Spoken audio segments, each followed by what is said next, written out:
Oh ho ho ho! Oh ho ho ho! Everybody was a kung fu fighting. Those kicks were fast as lightning. Oh, good day, YouTube, and welcome to another episode of Dweebs United with the Rhino here.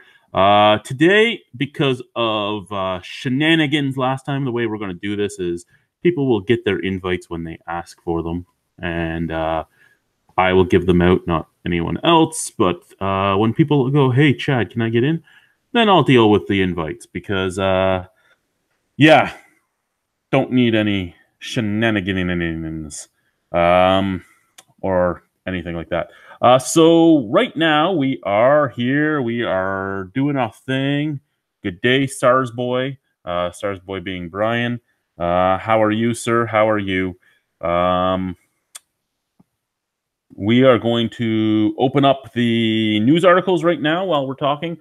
There are a few news articles that are no longer news articles since the last time we did BDU. So we'll talk about those as well. We'll talk a little bit about the Albino Rhino Beer Festival happening on May 26, 2018 at 209 Ridge Road North, Ridgeway, Ontario from 11:30 a.m. to 7 p.m. So far, we have 23 beer vendors and 8 food vendors signed up. So we are almost there. Another 10 or 12 beer vendors, and everything is hunky-dory. Usually I'd be sold out by now, but I also would usually have started organizing back in October, where really I didn't start until January. So little behind on our stuff right now. Just life, man, life. It wasn't a good year for me. So, things happened. Where are we at now? Oh, 1 second. Just scrolling some beer messages here. Beer news is opened. That's the type of thing we're doing right now.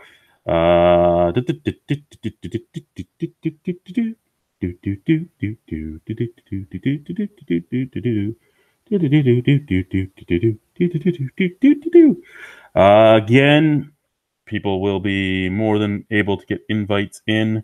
You know how to get them. For the most part, most people are invited.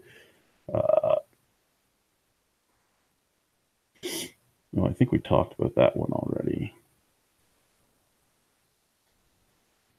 Yeah, we talked about that. Okay. Now, again, not many new beer stories since the last time I did this stuff. So, hey, there are some, but not many. Just getting the last bit of stuff right here. Is that Mr. Chetty? Mr. Yeah, Chetty? it is. What's going on, sir? Nothing much. Was just playing Meridian 59, What the which is fuck is like a Meridian? really old RPG. Okay. Actually, Never it's heard one of of the it. first MMOs. Alrighty. Never heard of that one. Yeah. But since Server 103 has like a new expansion, I decided to, check it out. But also I need to edit my beer review and review. Not interview, I mean video. Yeah? Yeah. Actually found a nice beer that I actually kind of sort of like. Which one was that? It's called Classic Ice. And the main reason why I kind of like it compared to other ice beers, there's no fucking taste. Which is kind of an improvement from because uh ice beers tend to have, they tend to have like not the most pleasant, first initial taste, but the aftertaste is like horrid. Yep. Well, this one there's no aftertaste and there's barely any front, so it's like, wow, a nice beer that I can actually say is not like awful. Nice, sir. Nice. Also, $15 a case. So, a case of 2-4? What? 2-4? 2 4? A 24 pack. Oh no, 30. Oh yeah, you Americans and your 30 packs. Yeah, no, so yeah. When we say 2-4, we're talking just a case of beer. All right, yeah, okay. I'm just opening up the last bit of beer news since it's been a while, and then we're ready to go. All right, sweet.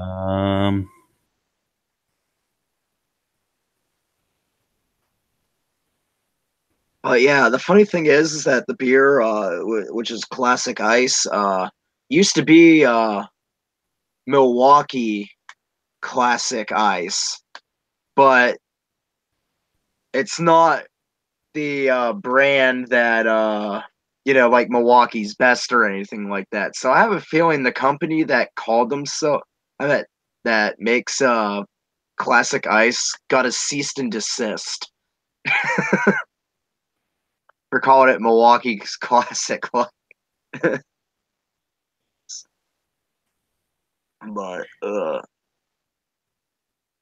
I could see that being the case, sir. I could see that being the case.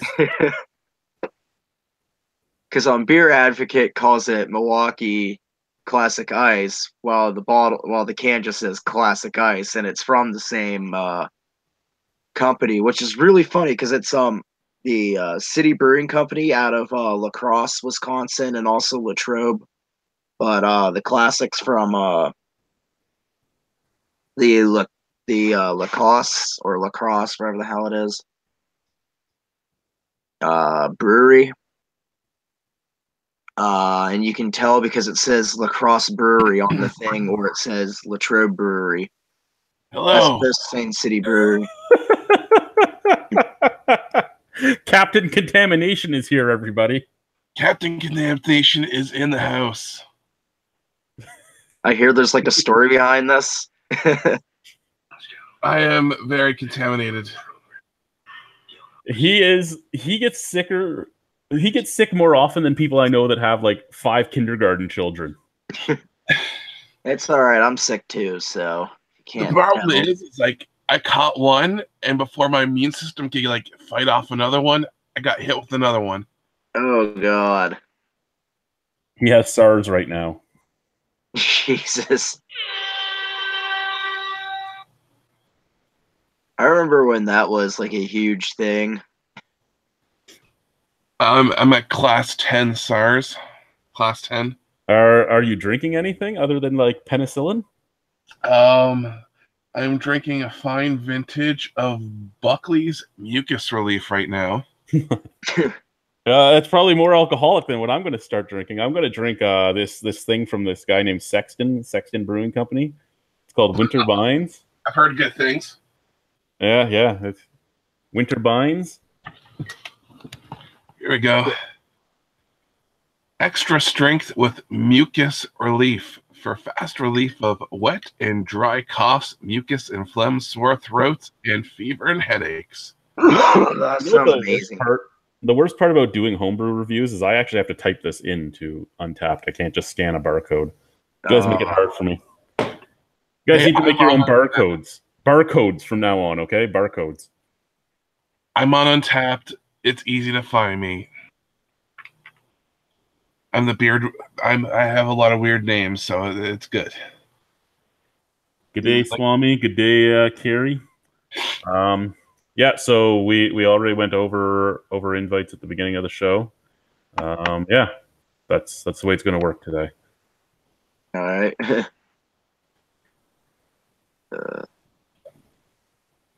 So beer news.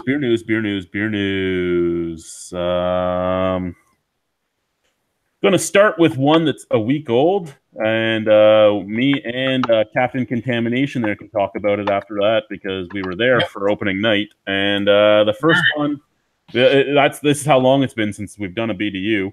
The week I was actually not sick. Yeah. So it's been like 2 weeks, right? Yes, Breakwall Brewing opening next week in Port Colborne. So it opened last Thursday, so a week ago today. So Port Colborne, as it's new, has its own Brewing Company now. All their beers are named after something historic in the area. And one of the guys, the dishwasher who would have been part of the ownership team, sat there telling us stories about each different beer while we were drinking. They opened up with a pale ale, which was a solid pale ale, a saison, which was probably one of the two better beers of the entire night, an IPA, which was okay, a blonde, which was okay, yeah, and a stout. So the stout was really nice. They have a maple lager that should have came out this week. They are brewing. They'll be offering a limited edition of vintage series brands from recipes from Cromiller and White, which was one of the stories they were telling us. It was the brewery was one of the largest employers in the early 1900s in the region. They went out of business, but one of the owners' families has all the old recipes. Yeah, that's what I'm interested for, like those old time recipes. Yeah, I'm very interested in those myself. Food was good, little pricey. Somehow the video, we did an entire live feed that night, and YouTube says I deleted it, but I wasn't even on YouTube that day, so how I deleted it, I don't know. Yeah, it got super deleted. Yeah, so it got sneaky deleted. I couldn't find it anywhere, and it was a live stream post, so yeah. Oh, so that was lost. Yeah. So basically, what happened was I clicked to go read a message because Mr. Angus Wangus wrote a comment on the video. So this is the length of time I was on YouTube when this video went missing. I clicked on the email, took me to the video, I read the message, I closed YouTube. And it was gone.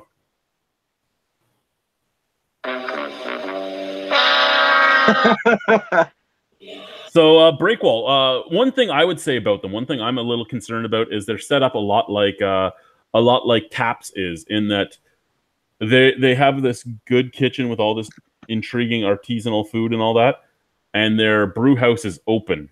There's no wall around it, like there's no glass wall or anything. Their brew house is open. So that's the only thing that I would say I'm a little concerned about, because once you start getting weird foreign objects in the air, there can be that problem.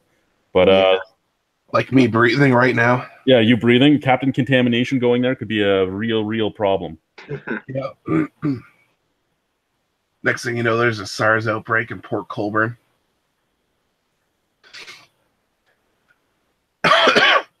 That reminds me when I went to Niagara Falls when I was in the Boy Scouts. They warned us not to go to Toronto because of the SARS outbreak. Oh, it's just Toronto is SARS. I was up there a couple weeks ago, so that makes sense now. It all makes sense. It all makes sense.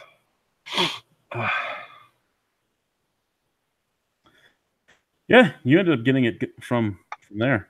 I could tell. I can tell you did that. You opened your mouth in Toronto, and that happened. I breathed. Now they also have posted here on Canadian Beer News, and they didn't update this story because this was a weird story to me. The whole way this thing went down was intriguing to me. So we have. Sorry, let me get to that exact one and read what they have said here, because me and you talked about this actually. Contamination boy. Yeah. Plan B. Plan B is the one I'm about to reference. Plan B Brewery and Lounge shuts down in St. Catharines. This was the news story from 2 weeks ago. Now he announced on Facebook they were shutting down a week before that and said, "Wait for details." But Ontario Beverage Network reports that Plan B Brewery and Lounge in St. Catharines has closed its doors. Open since July 2016, the originally known as Plan B Beer Works, the brewery and taproom closed on Tuesday of this week. No reason was given for the closure, although a Facebook post that said that indicated last day open for now suggests that a reopening may take place in the future. Now, the reason for this is, more details, if any, are forthcoming, will likely be posted on the Plan B Facebook page. Plan B didn't really post anything on their Facebook page. They just opened again. They've been open for about a week now, pouring beers out the door like usual. Now, when me and you talked about it, I said there was two things that went on. One, they changed their name, and two, the old owner left. And I don't know if they. I know he was taking his name off of everything. He was deleting all their social media and all that. He was getting his name out of everything. I don't think they took his name off the license, off the manufacturer's license, and I don't think they reapplied for their manufacturing license when they changed their name. So I think that might have been the reason for the closure.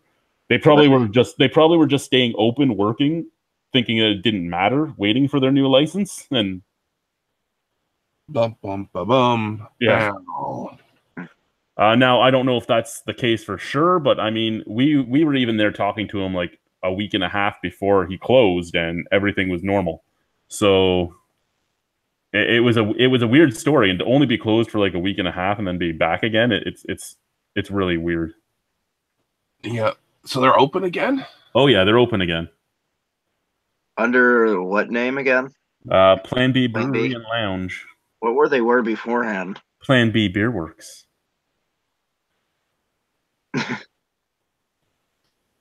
So there isn't really that much of a difference. No. Good day, Starscream. What's going on? No, nothing really changed. There is Stars Fest was fun though, according to Sarah. Maple Rusky's in the place. Maple Rusky stood me up tonight. He stood me up because he had a car accident and his Jeep is broken. But he still stood me up. That's okay. I have some stuff to send you later, Maple Rusky, and you can decide what's going on tomorrow after that. I've been talking to a few people. And yes, again, hello, Starscream. What else is going on over here? Nothing really. Yeah. Who's watching? Why would you watch Sopranos? Your name is Giovanni. Well, actually, I just answered my own question. Yeah. Okay. My giant fat face is in this camera too much. Let's just turn this off for a second while we read the rest of the news. Suki Brewing launches crowler sales next month. Suki Brewing is in Suki, BC, or Souk Brewing. I don't fucking know how the fuck. I'm saying Suki, and that's the way it's going to fucking be.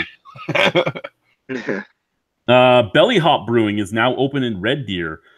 Belly Hop Brewing's their logo looks the exact same as pretty much everybody else's upside down hop cone. So we'll see what happens with that. They opened up with a Brother Bear Black Ale, the Belgian Amber, a Pale Ale, and a Pale Saison. Ooh. Yeah, I didn't know you could make a paler Saison than but whatever. Whatever. Two Sergeants Brewing moving from Fort Saskatchewan to Edmonton. Did somebody just fart? Nope. Old Dog Brewing has launched its first brand in advance of opening in Bob Cajun's. Now Bob Cajun will have a Tragically Hip song and a brewery. They're launching their contract brewed version of Mad Dog APA. That sounds amazing. I thought they had a brewery in Bob Cajun, or is it just some contract one? I think it's another contract one that calls itself the Bob Cajun Brewing Company. Gotcha. They're the ones that do the beers that actually do have almost like a Tragically Hip name to them. Jackass Brewing opened last week in Cambridge. I'm actually amazed that the AGCO let Jackass Brewing end up being an acceptable name. With everything else the AGCO and LCBO says is not okay, for Jackass Brewing to have made it through. They let Jackass Brewing go through, but they had a whole big deal with the Crystal Head vodka when it first came out. Yep. That's because dumb. It was shaped like a skull. Like a skull. It's also overpriced. It can't be overpriced in the US compared to here. It's like $80 a bottle here. Oh, it's 99. No way. For how big is the big bottle? It's like a little bit over a liter. Okay, so your big bottle's bigger than our little bottle. That's 80. Yeah, our regular bottle is 750 milliliters, and it's like 60, 70 bucks. And the big bottle is hold on, I gotta look at the liquor control board website here. I can actually bring up the prices on how much it is. Nice. So they opened up with an Irish Red Ale, 2 IPAs, and more to be announced, and were available by the glass or growler fills. It was founded by both Wayne and Keith Saunders, and it was founded because they called each other Jackass growing up. Well, I think I know why Jackass could go through, because that could also mean a donkey. But they're admitting they called themselves Jackasses. Yeah, true. Oh, never mind. It is a hell of a lot cheaper than I thought it was. The 1.75 liter, the big bottle, is actually $79.99. I remember it for being almost so 2 more liters? expensive. You're whining about 2 liters being $100? No, $79? Wow. Wow. Yeah, because Grey Goose tastes better, and it's like half the price. So there was one of the last news articles I posted since the last time we did BDU was about Anheuser-Busch InBev confirms a China brewery launch for Goose Island craft brand. So it was a Chinese brewery doing contracting of Goose Island stuff to make Goose Island in China. And one of the best comments I saw on this news article was from one of the people that is on the Albino Rhino beer review Facebook page, which is like he responded that all he can think about is cheap Chinese knockoffs. Like next, they're going to be doing an innocent gun called Guinness and yes, that was me. Denis and Fun. Yeah, Denis and Fun. There we go. Yeah, no, it made me laugh when I read that. You got me that day. Please tell me that they do that. Please tell me that all the Chinese breweries, it's like Budweiser. For those of you in Toronto, Bar Hop just opened its 3rd Toronto location on Danforth Avenue. Not that they needed another bar or anything else, but hey, they have one. They have another one. Is that where you went there, Captain Contamination? Did you go to Bar Hop? I did not go to Bar Hop. I don't fully believe you, but okay. I went to places. Didn't you say Welland was supposed to have like a brewery popping up soon? Yeah, but that brewery has been apparently on the go for a couple years now. So there was a poll on OBN, the Ontario Beverage Network, asking if you order beer online. So far, there has been what, close to 400 responses. There's 111 yeses, 111. Oh no, sorry. What I didn't read this right. So there's 111. No, I'm not interested in ordering beer online, which means you don't really care about beer because half the beer that you want to get, you can't get at the LCBO. Well, unless you drive whatever hours to go to the brewery. Yeah. No, but I will soon has 111. Yes has 109, and there is 84 votes in I didn't know this was possible. Speaking of the LCBO, can you like order pretty much any type of beer, or is it only like a selected list? You can order what they have there. Like they have a selection of, not everything the LCBO carries is available online. Probably 70% of the beer they carry is available online, but you can do a order through their special ordering system if you're willing to buy between 1 and 5 2-4s of something at a very high price. Jeez. Here, I'm thinking Pennsylvania was bad, but geez, Canada's a hell of a lot. Is it literally that way in all of Canada, or is that just tax like, in some provinces, not all of them? Ontario, Quebec is sort of bad and sort of not. I mean, Quebec is a private / public. You can buy stuff at bottle shops and everything else, but a lot of stuff in Quebec is going to be more expensive if it's not from, say, Belgium or France or Quebec itself. Basically, if it's not French, they get extra taxes on it because that's awesome. That sounds very, very French.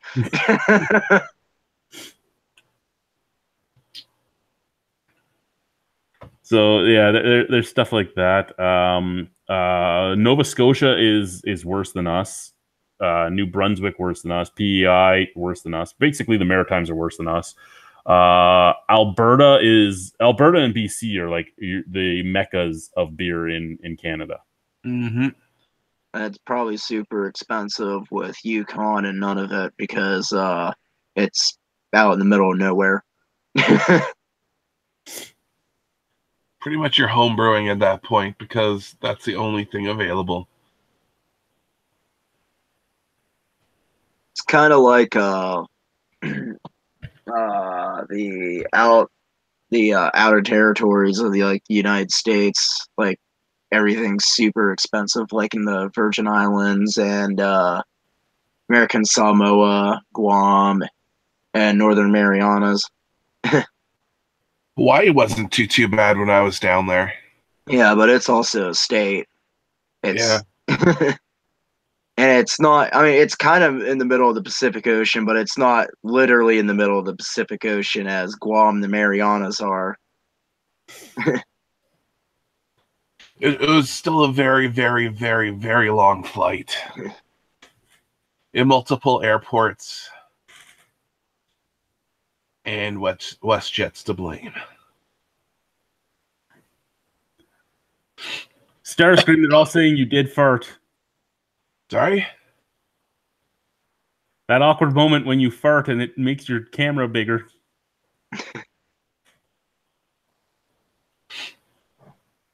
Well, I'm sniffling, so it could have been that too. No, they're saying it was Chet. Oh, it's Chet. Well, damn it, I was found out. Yeah, I farted. Damn it. Damn it. They ratted me out. Hey, Ontario invested $486,000 into local beer and cider. Royal City Brewing in Guelph received $42,140 to assist in upgrading their packaging lines. In southwestern Ontario, $2.1 million has been put into 33 local agriculture and agro-food businesses, including 4 breweries.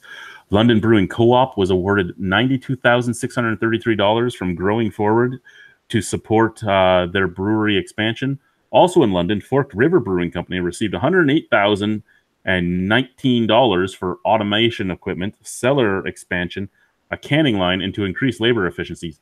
I find it funny that the breweries that keep getting bigger and bigger seem to be the ones that get more and more money. Not the ones that, are up. This one makes me laugh, though. Bayside Brewing Company, Erio, Ontario, was provided with $98,532,036 for a new canning line and to improve operational and labor efficiencies. How much more efficient can you get? You do 3 beers. No, well, 3 beers, but they do extract brewing. It's not even all grain, it's extract. How much more efficient do you want to get?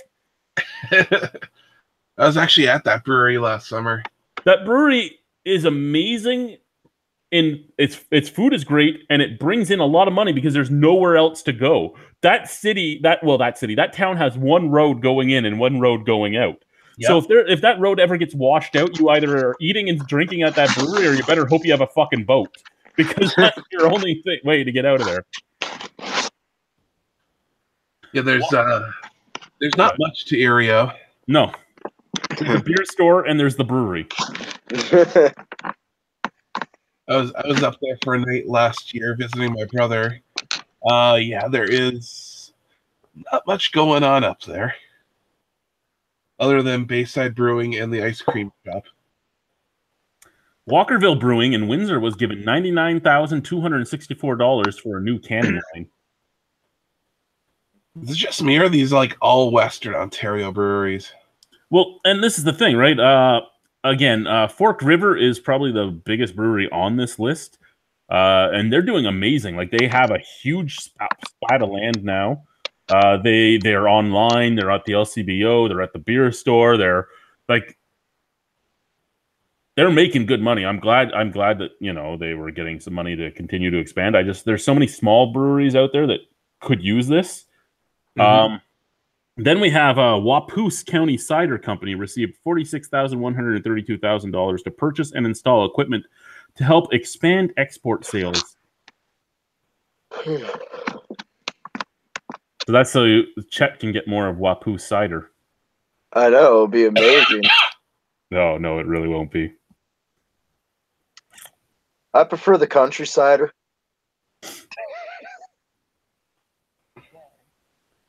What else do we have on here going down? Bang, close that.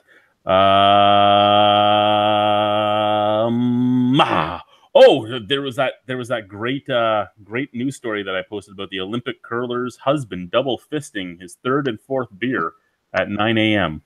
Nice. And he was quoted as saying, "I ain't watching this shit sober." The curling's amazing. His wife looked like a major bitch. Oh, Harmon or whatever Hunnin. Yeah, the redheaded one. The Canadian women's curling team that were all hot though. Every last one of them. They all sucked at curling. You know what? It's funny that we were like the best curling team in the world for like the last 12 years. Forever. And then they're like, well, no, like these four girls were basically the last like both the last Olympics, the last two Olympics they were at. And now it's like, hey, you don't know how to use a broom anymore. Yeah, I said it.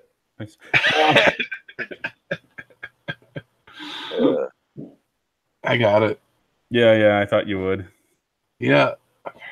Jeez. Let's turn the camera on because I'm going to open up a new beer. Not open it. I'm going to drink my next beer. The next beer is Whiter Shade of Pale from Badco. And it's one of these cans. It's one of those cans that you can drink right out of the can. Ooh. But that's pretty awesome.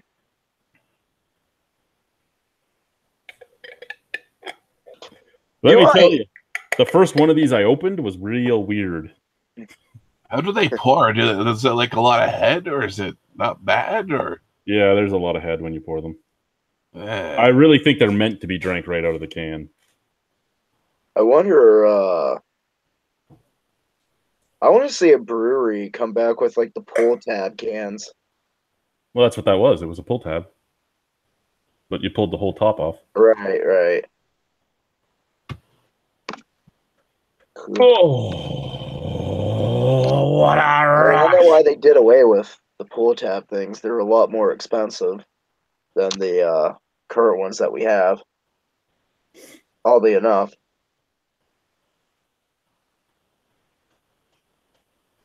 I'm just looking at the weather radar right now. Are we getting hammered out there?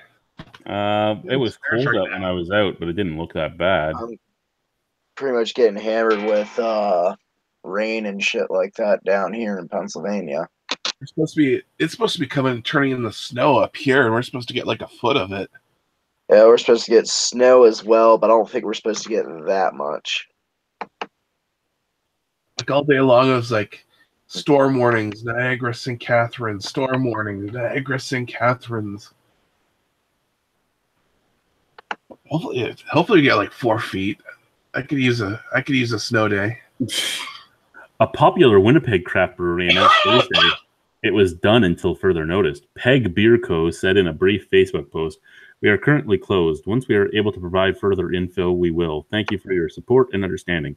The Exchange District Brewing and Brewery and Pub on Pacific Avenue opened in April 2016 under owner Nicole Berry. It has been brewing. It began brewing its first batch of beer on September 2016. Now that's a weird number there. You know, you opened in April and you didn't brew your first batch until September. So what do they do in those other months? I don't know.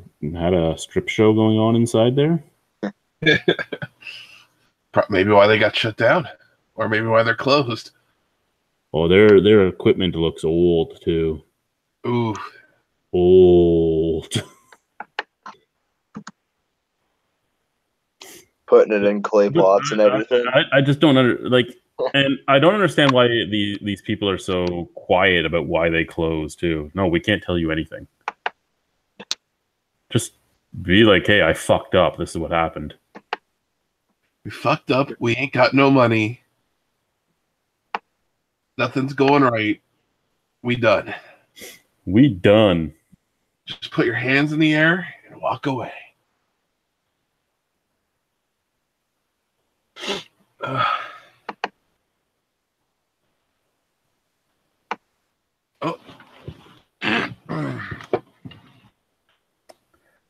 It got awkwardly quiet in here.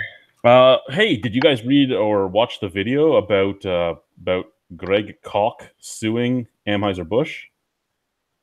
Oh, wait. Is Is it that Anheuser-Busch or Coors? No, it's not Anheuser-Busch. It's a Keystone. Miller Coors. Yeah, you're right. Miller Coors is Miller Coors, Stone Brewing. You guys. But yeah. A lot of people are like, why are they suing? It's just like, well, you'll lose your trademark if you don't fight your trademark. I mean, keep your trademark. Yeah. You know, I hate trademark disputes and all that. A lot of times I think it's stupid, but it like when he showed you exactly what they did, it is blatant theft of his trademark. Yeah.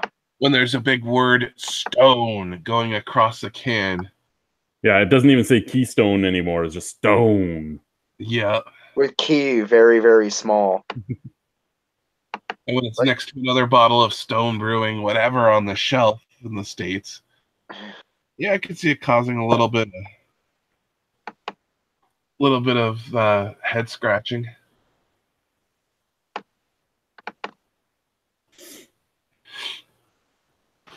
Honestly, I hope he wins, though. Yeah. So that way we can go back to more, what you call it, he should win. More broed up cans from Keystone.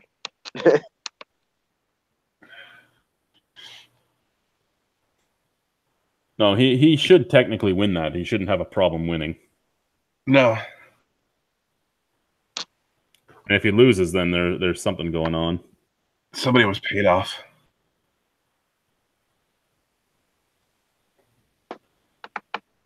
Actually, I'm going to look up Stone Brewing online right now. Because I can. All I can do is look at beer right now. I can't even drink it. Well, you can drink it. It might affect other medication I'm on. Affects all the medication I'm on. I don't want to wake up like pooping blood or running down the street screaming or anything like that. That just sounds like a typical Saturday night for me. Typical Saturday night in Pennsylvania. Oh, yeah. Poop and blood. I haven't been down to Pennsylvania in a couple of years. I remember last time I was down there, it was so hard to find beer. The last time I was down there, I thought you could just walk into any Walmart and stuff for beer, and we're looking around the Walmart for like 25 minutes going, why the fuck can't we find any fucking beer? Yeah, I was the same way. I was walking around gas stations, but I went to a Giant Eagle down there, and I couldn't find any. Nope. You can find them in sheets now. Certain sheets. Yeah, certain ones do. Certain country fairs have them. Certain Geckos have them. What was that? What? It wasn't at the one I was near. Well, they started doing it last year. Yeah, this is going back a few years ago. Yeah. Because now they're starting to buy, like, distributor license and stuff like that. But yeah, you have to go to a beer distributor or a bar or a restaurant or a I remember the first beer distributor we found too. That's when we found out that back when I was last in Pennsylvania, you could only buy 2-4s, and it was intriguing seeing like a $140 2-4 of Chimay Blue in the 750 milliliter bottles. I'm like, really? People buy that?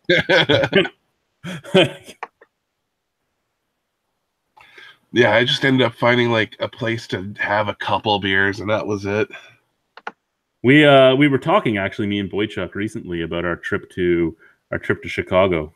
Well, not Chicago, sorry. When our fucking I'm talking about Chicago because I'm looking at Chicago breweries right now, planning another trip. But anyway, when we did our Pennsylvania trip, we went to Philly and we stopped at like 3 different breweries in Philly. And then we were on our way to one brewery. I don't even remember its name. I could probably look it up and find it, but it was in a very sketchy area of Philly, and we parked the car. All of Philly? Well, no, even sketchier than most of Philly.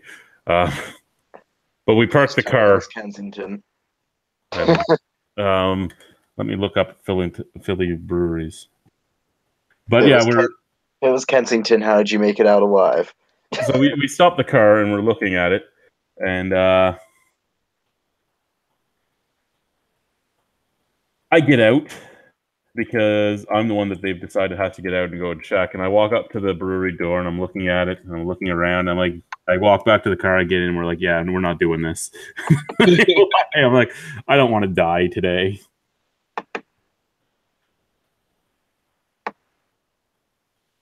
Okay, let's see. Where did we stop? We went to Yards. We went to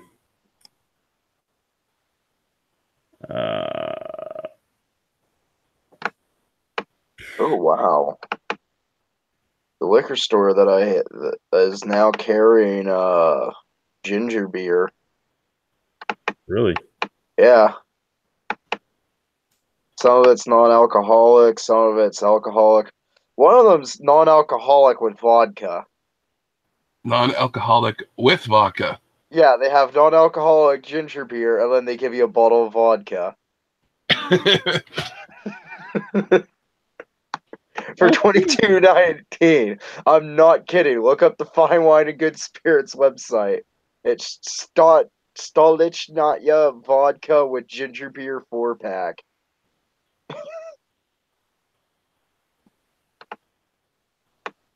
Alright, maybe it doesn't say that it's non-alcoholic, but there's another brand of that they're selling that's non-alcoholic.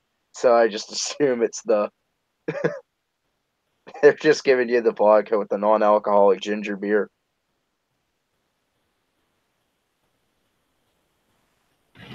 And back. Oh, good, you're back. I'm back. I didn't know what I was going to do without you. I know, right? I just opened up a new bottle. Natural spring water from the Selection Corporation. Great. It's coming amazing. from the Great Highlands in Ontario, Canada. It comes in at a nice 0 AVB, 0 IBUs.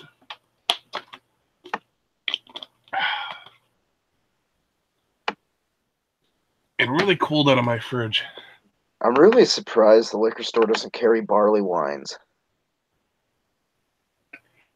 Ours do, but they're usually just like around Christmas time. They'll have like the odd Mill Street one or a Bose one or something like that, but it's not really a thing.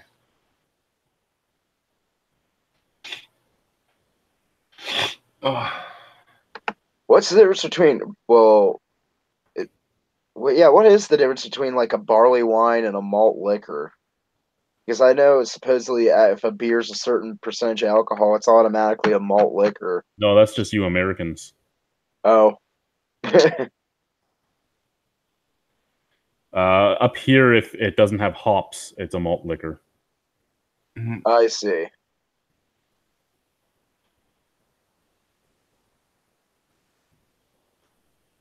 I'm still trying to find where this fucking brewery was. I don't think it's open anymore. A couple of the ones we went to aren't open anymore.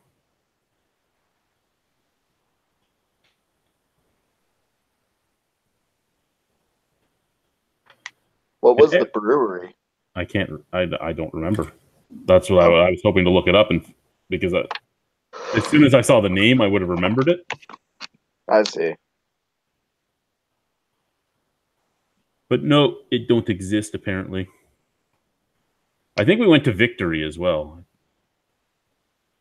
Well, that's definitely a I definitely gotta try out that ginger beer. I think I've only had ginger beer once. I just remember it just being really, really bitey.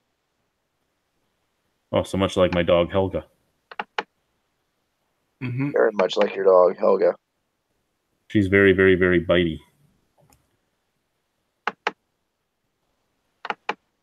Yes, she is. So there's only 5 people watching right now. Well, 4 technically, because I have the chat room open. So I have the chat room open okay, too. so 3. So what's going on to the 3 people that are watching? Say hello. Hello. Say hello, Clarice.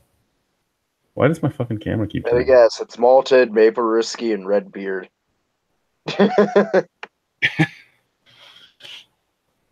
No, Redbeard was doing his daily drink vlog. He was in his 10-minute break when he lets his beer warm up, and then he goes and does his final thoughts. Because he likes making his reviews take like hours. Why? No, I'm just fucking with him. Yeah, I was gonna say it was about 20 minutes. It wasn't that long. Pre-edited. You know what, I could just upload it as my review as is. I'm going to drink Moore Beer Company's Raw next. Raw. It's raw. It's going to go in raw.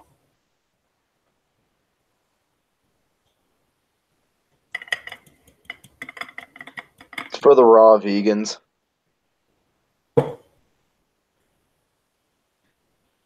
The raw vegans, what? There's certain vegans that only eat raw food. They don't cook it. You didn't hear what I said, did you? No. Raw vegans. Raw vegans.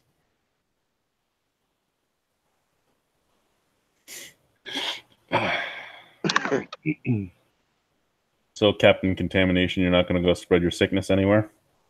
Oh, not tonight.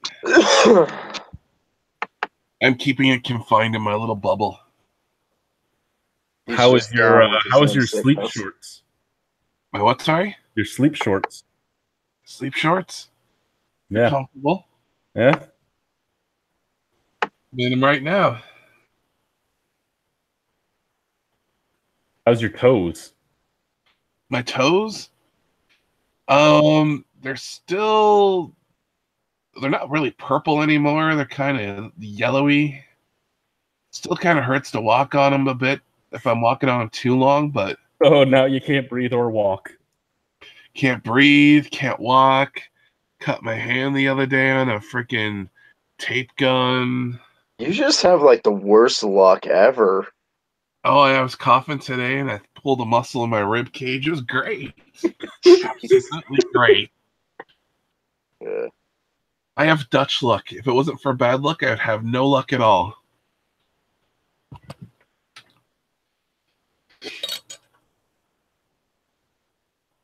Yeah, actually the best part is it was a week, 2 weeks ago that I was off almost a whole week of work, sick from the flu. It's been a very dry month. I have a lot of beer in the fridge. I have a lot of beer on the floor. What's beer in fridges? I mean, really. I like my beer at a too much room. I like to be adequately refreshed. I'm adequately refreshed from everything I drink. Can't be as refreshing as my fancy selection spring water. No, I don't have any spring water left in the house right now. From the Great Highlands. Oh, what do we got going on in the NHL tonight, guys? What do we have going on there?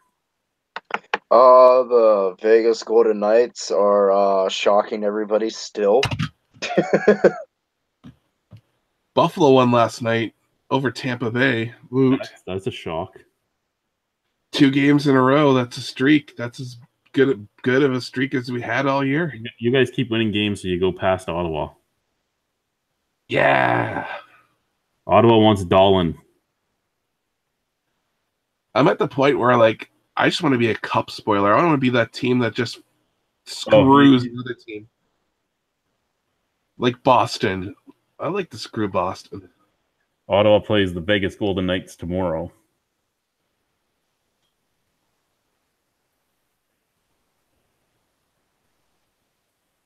We'll see how that goes. How badly they lose. All right, let's see this. New York Islanders. We lost to the Canadians yesterday. Who loses to the Canadians? The Islanders. We're playing them again. Oh, gee. I'm looking at scores right now. Boston 8, Pittsburgh 4. Ooh. Hey, the Islanders are doing better than the Rangers. That's all I care. Florida 2-1 over New Jersey. Dallas, Tampa Bay tied 2-2. Edmonton 2-0 over Nashville. Minnesota over Arizona 1-0. And Chicago, San Jose, and Columbus and the LA Kings have yet to play because it's about 2 o'clock in the afternoon there. Well, the Islanders are second to last Holy in the Metropolitan Division with a winning record. After the first period, it was 5-3 Boston. Who do they have in net? Freaking Pittsburgh looks. Oh, they started with Bana. With Jari. Krejci, Pasternak. Rick Nash finally got one. Finally, he's only played 2 games with them. Oh, he played. I saw the game when he was in Buffalo, his first game with the Bruins. He did nothing. Absolutely nothing. He just totally disappeared within the crowd. I wonder how they're doing the jerseys for Boston right now, because there's a Rick Nash and a Riley Nash. So they both just have Nash on the back with different numbers. Really? Usually they put a vowel there so that another letter so the stupid fans can figure out who they are. Yeah, there was they both have just Nash on the back with their number. Wow. Phil Kessel got another goal. My favorite. Brian Gionta got an assist. He's at 2 assists already this year.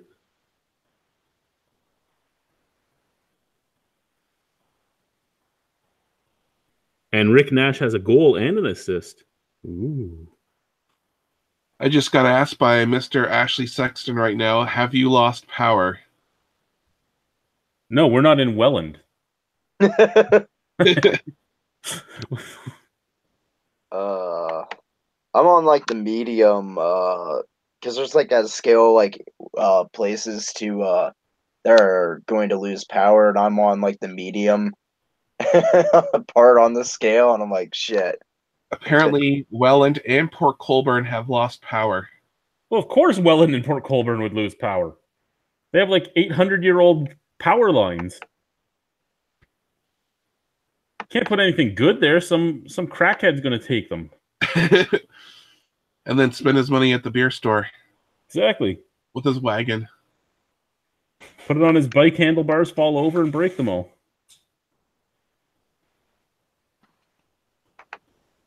That is something that has happened, people.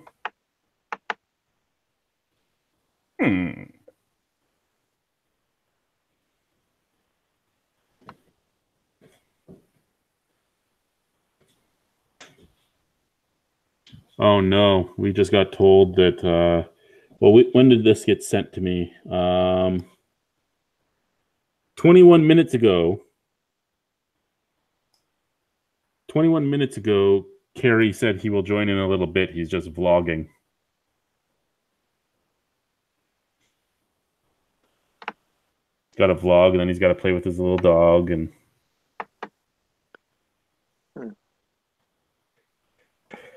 oh, my butt is pretty amazing. It's still the only comment we have going on. I'm sorry, guys. We're boring tonight. We are. It's true. Talk to us. We're here to talk. Captain Poncho and Captain Contamination are here with me. Captain Poncho. I am Chief Captain Contamination. PhD. Next beer is going to be Erlafont. Erlafont? Erlafont Bayerish Hell. Bayerish Hell. I'm surprised that, speaking about things that come under copyright use, I'm surprised Carlsberg hasn't come after them after using the name Elephant. They didn't use elephant. They used Erlafont. Erlafont. Still, the green label and the word Erlafont and an elephant on it is still pretty damn close. You know, it's a fucking German beer. It could even be owned by fucking Carlsberg. Who knows? It's the Erlbrau GmbH. Erlbrau. Erlbrau. Product of Germany. 5%. This was from the German craft, the German beer advent calendar that I just never got around to because I was real sick at the end of December. It's your fault.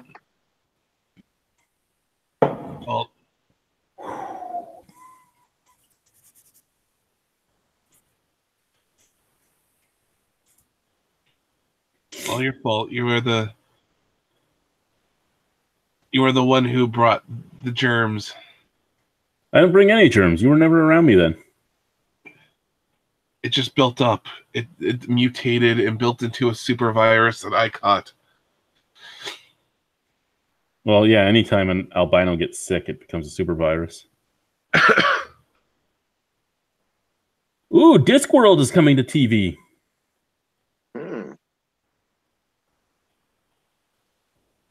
You're too young to know what Discworld is. Discworld. Yes, I'm not gonna lie. I don't know what Discworld is either. What? I don't. Possibly too old.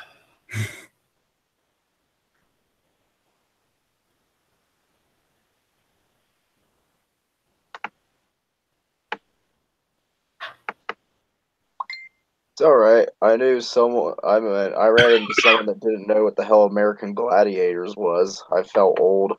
What's American Gladiators? You don't know what America? Oh yes, yeah, I know what it is. Yeah, we used to watch it all the time. I mean, we even still got it when Hogan was the person. I just found out they made a DOS game based on that. They also had an NES game and an SNES game based on it. Yeah, I downloaded both of those from my system. It's like I told people, it's like, so what is American Gladiators? I'm like, bodybuilders shoot tennis balls out of cannons at each other, basically. No, they shoot tennis balls at people that didn't work out once in their lives. Yeah, right. just average, everyday people. They had really fancy bodybuilders, the almost wrestler types, beat up on regular folk. Then near the end, the people started getting bigger and bigger because that's when things like American Ninja Warrior came out. And... Yeah. I miss that. It used to be Spike TV even at the time, but they had that. What was it? Before Spike TV, it was the Nashville Network. Then they changed their name. Yeah, now it's like Paramount Network or something like that. It comes up on my TV. Oh, is that no longer Spike TV? No, it's like Paramount Network. Wow, that's the third time that they changed their name. They used to have that dubbed over Japanese game show where they like. Oh, Most Extreme Challenge. Yeah. They actually have that in that's still filmed. It's just not shown over here. Yeah. I love that. There's a whole bunch of stuff from I'm gonna send you a link when we go offline for another Japanese television show you have to watch. Is it like the one where they have to climb the stairs that are covered in like? No, but that's a nice one too. That's covered in like Astroglide or something like that.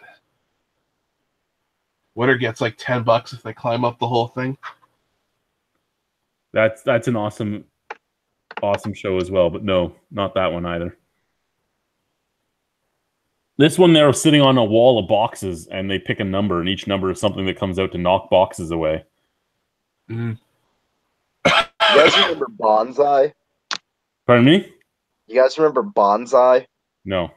Oh, it was a Japanese game show that was on Comedy Central, and essentially what it was like a show where the viewers would bet on if the person on the show could do certain tasks. Like one of them was you would bet on the amount of dollar bills this one chick can shove in her mouth.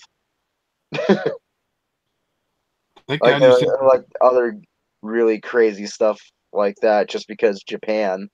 And like in the middle of it, it's like, now place your bets.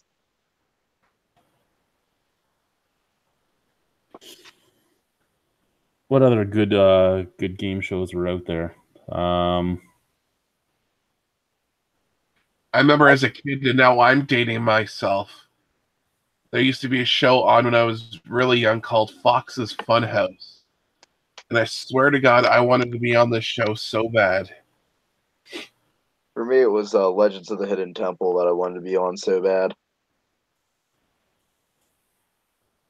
Video. Yeah, no, what was it? Nickelodeon's, not Nickelodeon's Video and Arcade. What was the fucking one where they was like a little game show, and they'd have to go and play the virtual reality game at the end. Oh, I'm not sure. I remember going through. They'd go into the game and they would be playing on top of the video game, and if they got touched, they were out. Oh, I can't remember its name. I know what you're talking about too. Or actually, one of my favorite games. Is it Nick Arcade? Yeah, it's Nick Arcade, I believe. One of the best game shows of all time, and will ever go down in history as the best, is Supermarket Sweep. Oh my God, they've done so many Supermarket Sweep things. Oh, like the ones at Best Buy where you can just take all the electronics you can carry. And the guy's like loading up a shopping cart with iPads and stuff. I love that show. Even like the old repeats of it. I love. Oh yeah. They never went. They would go for like, they just go. They wouldn't go. You go for steaks and dog food. Dog food was expensive back then. You go steaks, dog food, and whatever those big ham things were that they used to have. I think they're all foam anyway. But see, I never watched that, but I did watch. You never watched Supermarket Sweep? I did watch Shop Till You Drop, which is basically the same damn thing. It's probably the American version of the Canadian show. What about Then there's also Cash and Carry. What the hell is that one? What about Bumper Stickers? No. Bumper Stumpers was what it was called. Bumper Stumpers? Yeah, Bumper Stumpers. Well, Carrie knew it. He's Bumper Stumpers.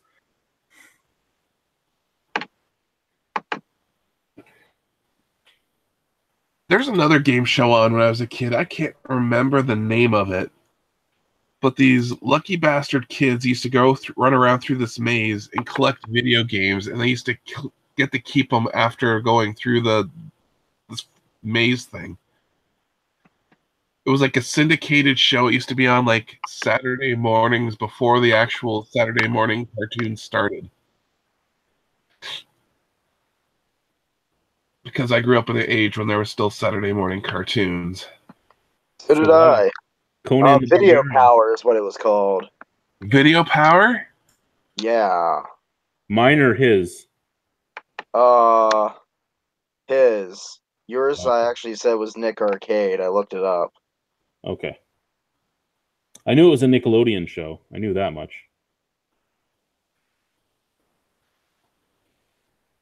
Well, look at that. It is Video Power. Thank you. Thank you for checking my work. I just want to look it up. I went on Wikipedia just to look it up. Yeah, I did too. I'm going to send myself some Facebook messages here and hopefully be able to find some of these shows afterwards.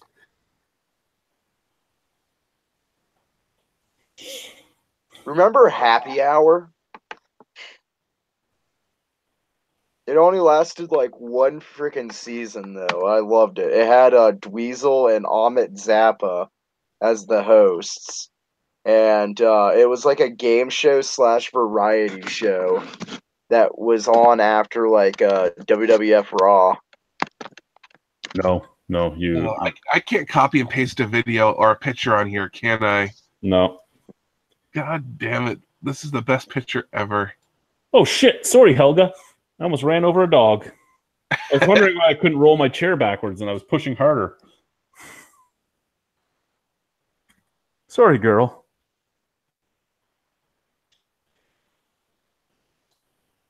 Yeah, you're a good girl. Best picture ever.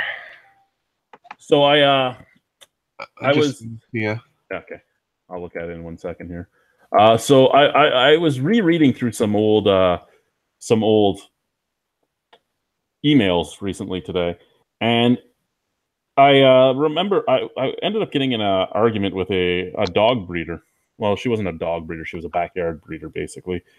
But she had a rare breed of dog that she was selling for $1,200. And I wrote to her, I'm really interested in this dog. I'm not asking you to hold it. I'm just saying that if you still have one in a week and a half when I get paid, I'm going to take one. And I got a response back. Okay, that's great. I don't understand how you're going to take care of this dog if you don't have $1,200 right now to just drop. So my argument came back to her that, like most people in the Niagara region, I don't have huge thousands of dollars of expendable income to pay you so that you can make $1,000 on this dog that you paid $200 to raise and give shots to. Like, you didn't get its paperwork, and you're saying you didn't get its paperwork because it's expensive. Well, guess what? I grew up with family that actually bred full purebred CKC dogs. It costs $10 to get paperwork for your entire fucking litter of dogs. Fuck you. I don't want your dog. You can keep it. It was still online like 5 weeks later. $1,000 really for a dog? It's all a business now, right? And it was a dog breed that I had wanted most of my life, and there's only like 2 people that I've seen it post them in Ontario. So I was kind of excited. I saw it. I'm like, yeah. And then I got that, and I'm like, yeah. You know how much my dog cost? Probably nothing. Oh no, it cost something. $100. Now 75. Because he was at a no-kill. Because he was returned twice to a no-kill shelter. See, if I ever had puppies, it would be something like, okay, food and shots and vet check for a puppy up until 8 weeks is about $200 for the litter. Each dog will cost you about $110 right there, plus then food. So you're looking at $150. So maybe I'd charge $250 to know that somebody actually was willing to actually buy it, right? So I'm making $50 on the dog, and my costs for the dog are taken away.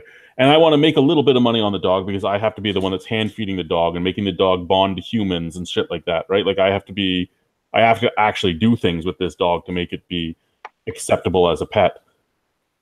But to sit there and say, hey, I'm going to charge $1,200 for this dog, which means I'm making $1,000 in profit, and because you don't have that just sitting in your back pocket right now for an impulse buy, fuck you. No, really, fuck you. I mean, at that time I did have the money for it, but I have money when I squirrel away money. I squirrel away money in different funds, right? I have an emergency what the fuck happens if my dog eats a razor blade or something fund. I have a what happens if my roof leaks fund. I have that type of stuff squirreled away, and I don't spend that money because every time I go, hey, I can just spend this money and put the money back. That's when something fucking happens. So I stopped doing that. So yeah, I can put the money away. I can put $20 away a week or $20 away a day or whatever the fuck I decide to do until I get the money I need. So yeah, I don't have $1,200 sitting in my back pocket to go and squirrel away. Technically I do, but I'm not going to. And yeah, just came down to I really liked it, right? She goes, "How are you going to pay your vet bills?" I go, "What vet bills?" Like, well, what do you mean? I go, well, one, it's not guaranteed I'm going to fix the dog because there's pros and cons to fixing a dog. I mean, it's a male dog. So if I fix the male dog, he's more liable for weight gain, he's more liable for behavioral issues, and he's more liable for prostate cancer. If I don't fix him, he could impregnate another dog. So I have to keep him away for female dogs.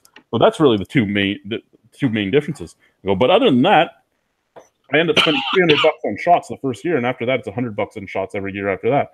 She's like, well, what about heartworm and flea medication? I go, it's a good thing my cousin's a vet, and I get those at cost for $5 a year. Yeah.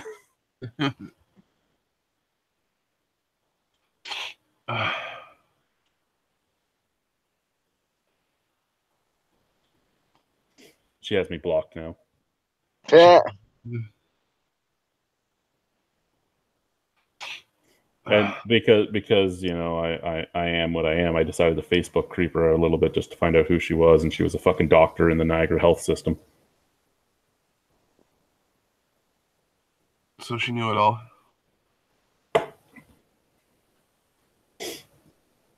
So that yeah.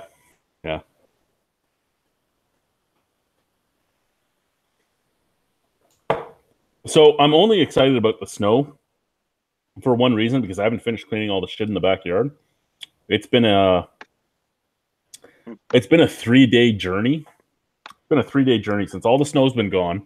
I've been going out every day and doing like sections of the yard, right? Because we had snow for so long, and I don't trudge through the snow to find dog shit. I wait for the snow to melt, and then I'll deal with the dog shit. Right. So the best part about it is it was so old that it was easy to see, because you know it was at that point right before it turns to powder. It was bright white. For those of you that live in a climate where it doesn't snow, if you end up watching this, if you're living like in Florida and all that, as shit biodegrades, it changes from brown to bright white first, and then it powders itself and is gone after that. But first off, in grass and mud, it's really easy to find bright white shit. And second off, I was looking at it going, there's a lot of shit back here. So that's why I had to do it in like little stumps, because I have 2 large dogs. They eat a lot. They shit a lot. I did the front yard in like 10 minutes, but I spent 45 minutes a day in the backyard just cleaning up shit. I think I've gone through 85 poop bags so far. I have an entire garbage bag of poop. You. It's a good thing my dogs are medium-sized dogs, so you know they don't take poos the size of me yet. I've been thinking about going raw. I've been thinking about feeding them raw, but that's a lot more more work. Raw vegan, yeah, raw vegan. No, but if you feed your dogs raw, apparently they don't shit nearly as much, but it's a lot more money. So it comes down to, do I care about bending over to pick up shit so much that I'm willing to spend extra money to feed them? But if it's just me and them eating, and with things that should be happening soon, it might actually happen. But yeah. What you looking at, Helgs? What you looking at? I'm still sad she didn't get bigger than she did. I thought she was going to be a much bigger dog. You know, German Shepherd and English Mastiff, I thought she was going to be a very large dog, and no, she isn't.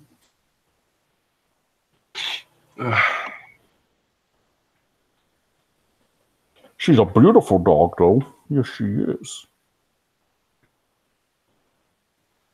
Do your taxes, Brian? Not yet. I did mine Monday. Monday I put them in.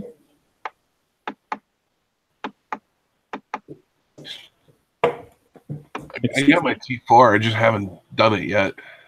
Excuse me. Yeah, that's what I thought. Yeah,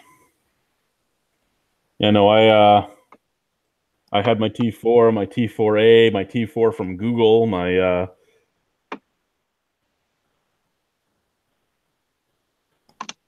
I had a bunch of stuff I had to put in.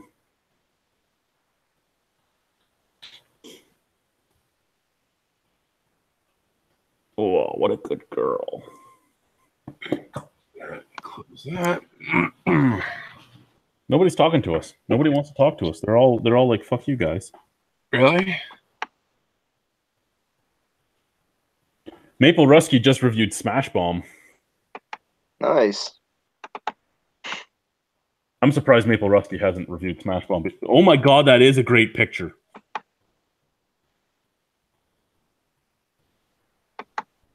Oh, what is that? I know that picture. What's that from, Brian? What picture? I'm looking. The one you sent me. That's from that video game, or that video game show I was talking about, Video Power. I just happened to looked it up, and I saw that picture there. I'm like, yes. I want that as like a display picture. You should make that into your display picture. I should really update that old one I have there. That should become your new avatar.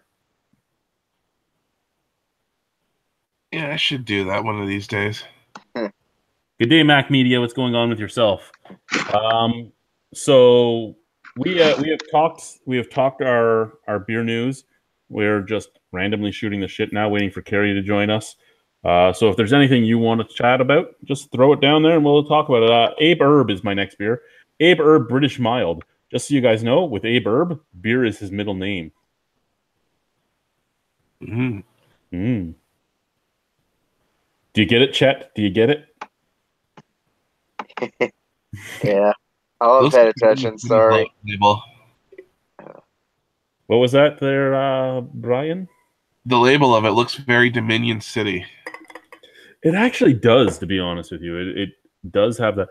And everything about it, even like over here, instead of makers of fine beer, you have brewed with history and hops. Everything about it is Dominion City-esque, except it's a 355 instead of a 500. They brew it with them, maybe? No. They brewed in Kitchener, and Dominion City's up in Ottawa. They could have drove. They could have took the GO train. What was that a beep about? What's going on here? I just got beeped. Oh, Linda responded to a thing I wrote. I'm trying not to cough on the microphone.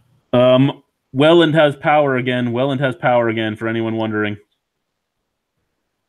Welland's back up. The beer store safe. Well, I guess that means we need to stop bashing Welland then, since they can actually, apparently view us. I know, eh? Now that Welland has power again, we have to be careful. Welland's a great city. Welland is amazing. Everybody wants to live in Welland. Yep. I want to live in Welland. If I could move to Canada, I'd live in Welland. Yeah. Everybody wants to live in Welland. Even Maple Rusky. Maple Rusky told me he wants to live in Welland. He wants to be the mayor of Welland. He has to fight Redbeard for it.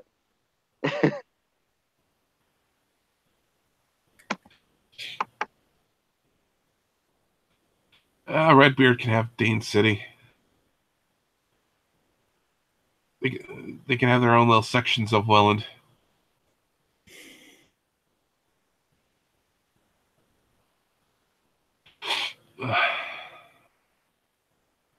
I really want to know who's in a more remote place, Redbeard or me. You. Really? Redbeard's North Bay. The North Bay isn't really that remote. It's just not far. Toronto. It's just like it's not really remote. It's just out of the way. Maple Rusky said he'd promote Welland so more normal girls live there. Yeah. But the problem is, once they move to Welland and drink the Welland water, they're no longer normal. No, next thing you know, they have like 20 babies. Yeah, North Bay is larger than where I'm from. 5 times larger. What end of Pennsylvania are you in? The western side. Western side, so kind of like Pittsburgh area, Erie area. I'm between Erie and Pittsburgh. Okay, near Grove City-ish kind of area, or more north. Holy shit! You know where Grove City is? Wow. I do know where Grove City is.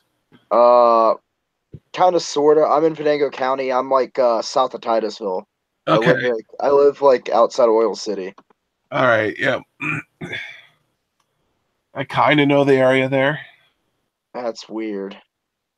I've been to Grove City before. I've been to that big, huge mall out there because they have the Pittsburgh Steelers fan store there. And I have a 2-inch by 2-inch chunk of the AstroTurf from Three Rivers Stadium on my desk. Wow. That's probably worth a lot. It was like 1995 when I was bought it there or something like that. It was like an end out of the end zone, not even part of the real field, I think. Still, it's not like you could say that you have AstroTurf from Three Rivers anymore. Yeah. True. Yeah, I've been to Pittsburgh a few times as well. I perhaps may be a Steelers fan. Yeah.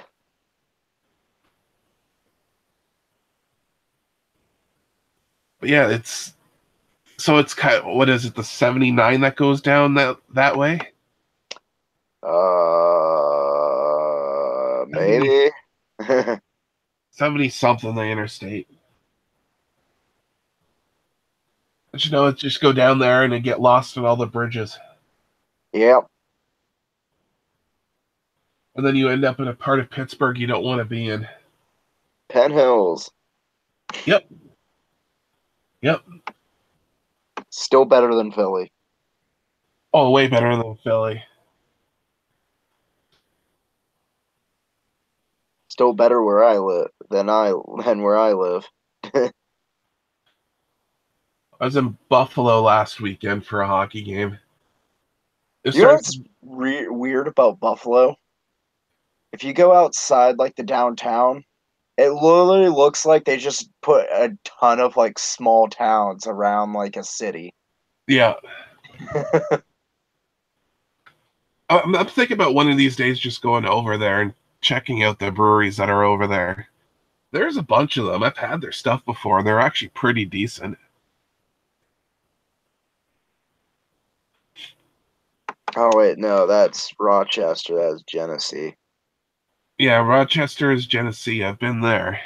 I was about to say it's like I really want to go there to see the beer cans that they brew the beer in. I love the old Bach cans with the goat on them. You're talking about the fermenters in the shape of cans outside? Yeah.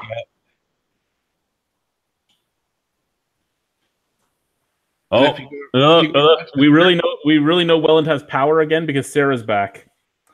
She said, "Laugh my ass off. You're not wrong, but there are some normals." There's some normals. Yeah, no, because they're usually crazy cat ladies like that fucking lady that had 185 cats taken from her house. Let that number sink in. 185 cats. In one house. 185 cats. 185 cats. How big was that house? It was in Welland. It couldn't have been that fucking big. I was going to say, like, the average house is like... My house. 1,700 to about 3,000 square feet. No, my house is 900 square feet, and it's about the same size as most houses in Welland. Yeah, so 900 square feet. Oh, wait. It says 146 according to CBC.ca news. And each cat's probably about a good, say, cubic. Sorry. You know what, Chet? You're right. 146 were what was taken away. I'm saying 185 because there was about 20 cats that had kittens while they were being taken away or once they got to the Humane Society. Oh.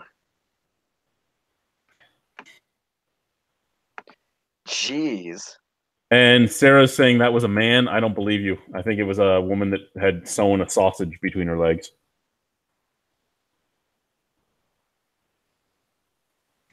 So if you need to adopt a cat, Right now is the best time to adopt a cat. go to Well adopt a cat. It's like, so where'd they all go? Sarah's house? I tagged her in the news post of that, and she's like, "Why did you do that? I want to pet them all." Yeah, my girlfriend was the exact same way. She saw like all the cats. She's like, "Oh, can we?" And hopefully, you put your foot down and said, "No."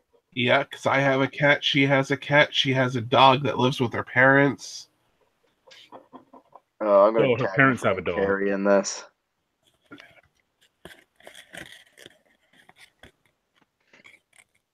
Although I think he lives in Quebec. I don't know. The story turns. So right now we have that was a block away from me, so I think she was helping collect the cats. So sad, but it was an old man that lived in an old Dairy Queen. An old man and an old Dairy Queen. So that means he was squatting.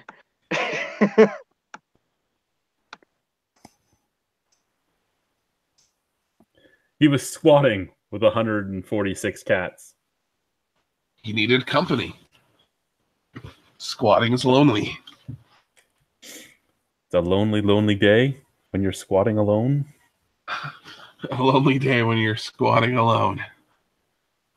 Speaking of other exercises, did the clubs come in yet? No, I'm still waiting to find out how much I have to pay to get them across the border, to be honest. Oh. Let's find out where they are right now. Let's look it up. The mace showed up, as you know. Yeah. I didn't know that you bought the clubs. Like, when you said that you bought the clubs, I'm like, holy crap, you actually did it. I bought, I think, 30-pound clubs. Have fun. I bought the metal ones. I bought the metal ones because it's cheaper than the wood. A lot cheaper than the fucking wood. Okay, what do we have here? The Iron Sheik calls you jabroni for using metal instead of wood. He probably does. Don't give a shit. Oh, it actually is in Mississauga right now, so I should see it tomorrow. Nice. It departed Mississauga at 8:58 p.m. So edit your workout videos with the Iron Sheik theme when you're doing the reps. I'm curious what duties or clearance fees I'm going to have, because sometimes you don't have any. I haven't been sent an invoice yet, though. FedEx said they'd send me an invoice for my duties once they were decided upon. And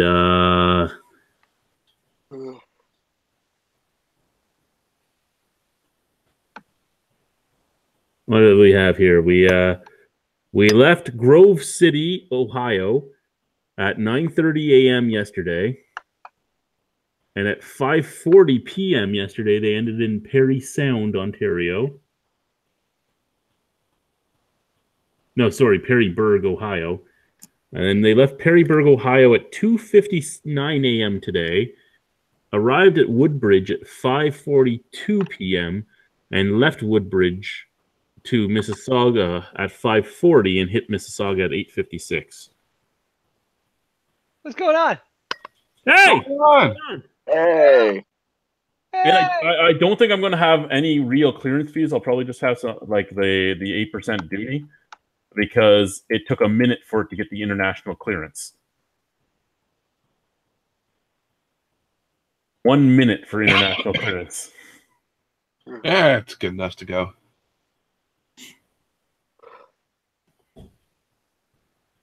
I'll be right back. And Sarah says that's how they found them. They went to evict him. So he was squatting. The dark beer I am currently drinking is the Abe Herb British Mild. Remember, Abe Herb. Beer is his middle name. Dominion City. It's not the main Dominion City. It's Abe Herb. Look, Abe Herb. I had something by them at one point. You probably had their Kolsch. Hello, That's the one that's it. Hello? Oh, look, Sarah the cat is here. There's a cat in the chat. The cat lady. Meow, I'm not a cat lady. She is. She's a cat lady. meow, meow. Boris even knows. See, Boris is here. He's like, there's a cat lady. Yeah, but Boris loves me, so I guess he likes cats. Boris doesn't like anybody That's other a than lie. me. Right, We Boris? both know that. Well, like me and Redbeard when it was jumping on us in the middle of that beer review. Redbeard, do you remember which video it was that I came in with the Ushanka on? One of the ones that I did, I think, one of mine, I'm pretty sure, not Maple Ruskies. I recall you coming in with many different things on your face in the one vlog I did. It was interesting. You haven't posted that yet, though, right? Oh yeah, it's up. It's up? I'm Okay, I'm pretty going to sure, have to look for it. I just remember the one where it came out in the banana shirt and the yellow kilt. Yeah, that was the thing too. Did our beer survive? What's up with our beer? It survived. It hasn't been tapped yet. Okay. Hey, drop that. Have you tried it? I tried it before it was carbonated. And... I didn't like it. We threw more whole melon in it. Yeah, I think you were. I think that was the last time we talked. You were telling me that you would put more hops. Yeah, I don't know how it is since then. I got to send Nikolai a message later about some stuff and see what he says about it. So we'll deal with that then. Yeah. Cool. But yeah, I the next beer I brew there is going to be a coconut chocolate mild. Nice. Like what is a mild? A mild is a beer that's under 4%. Okay. I would have thought. So I've heard that called light, I guess, just not mild. But well, a mild is a full flavored beer that is under, as opposed to water. Yeah, gotcha. Touche. I got you. So what's going on, Doreen? Doreen. I think it's Doreen. Dorane. I think it's Doreen. I don't know. I'm probably wrong. I'm horrible with names. What's that? Duran. Yeah, Duran. Duran was Duran. Someone in the chat is hungry like the wolf. Yes. You beat me to it. I am hungry like a wolf. Beat me to it. It doesn't happen often, so when it does happen, I feel pretty special. I'm not gonna lie. You should feel special. I do. I just said. I wasn't lying. I blame the medication. My medication makes me pretty slow too. Hey, did you guys get to see the picture I was tagged in on Instagram today? I barely. I occasionally post a picture on Instagram. I very rarely look at anything else on Instagram. So no, Is it the one I tagged you in? No. Damn it. It was yesterday was anti-bullying day, so it was pink shirt day at work.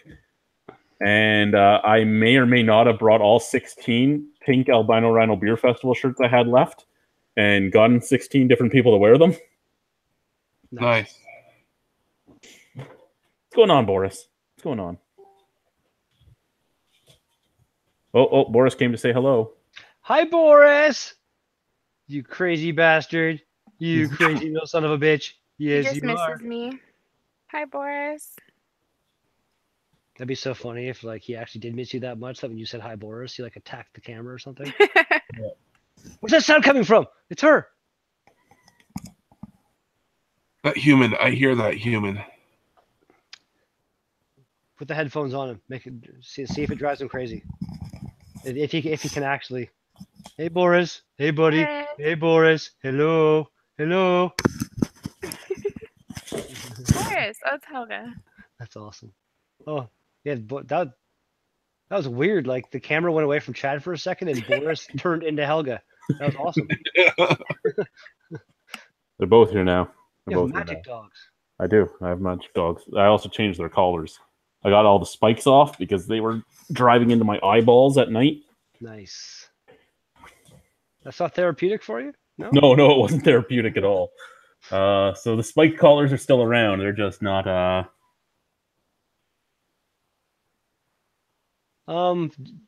Jamie's asking, he said that the beer he's drinking super drinkable for 8%. Taste is dialed back too much, needs something to kick it up. How is Jackass? What is Jackass? Is Rhythm and Brews actually open, Jamie? I didn't think they were open yet.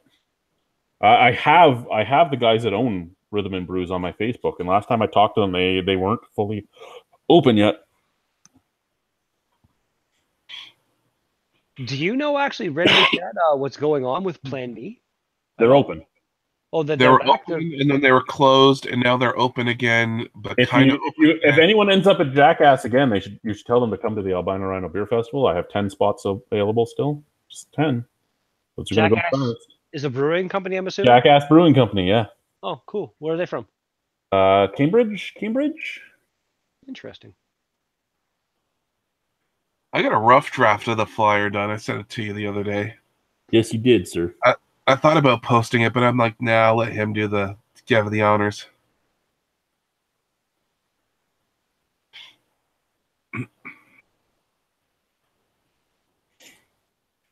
What do we got going on still?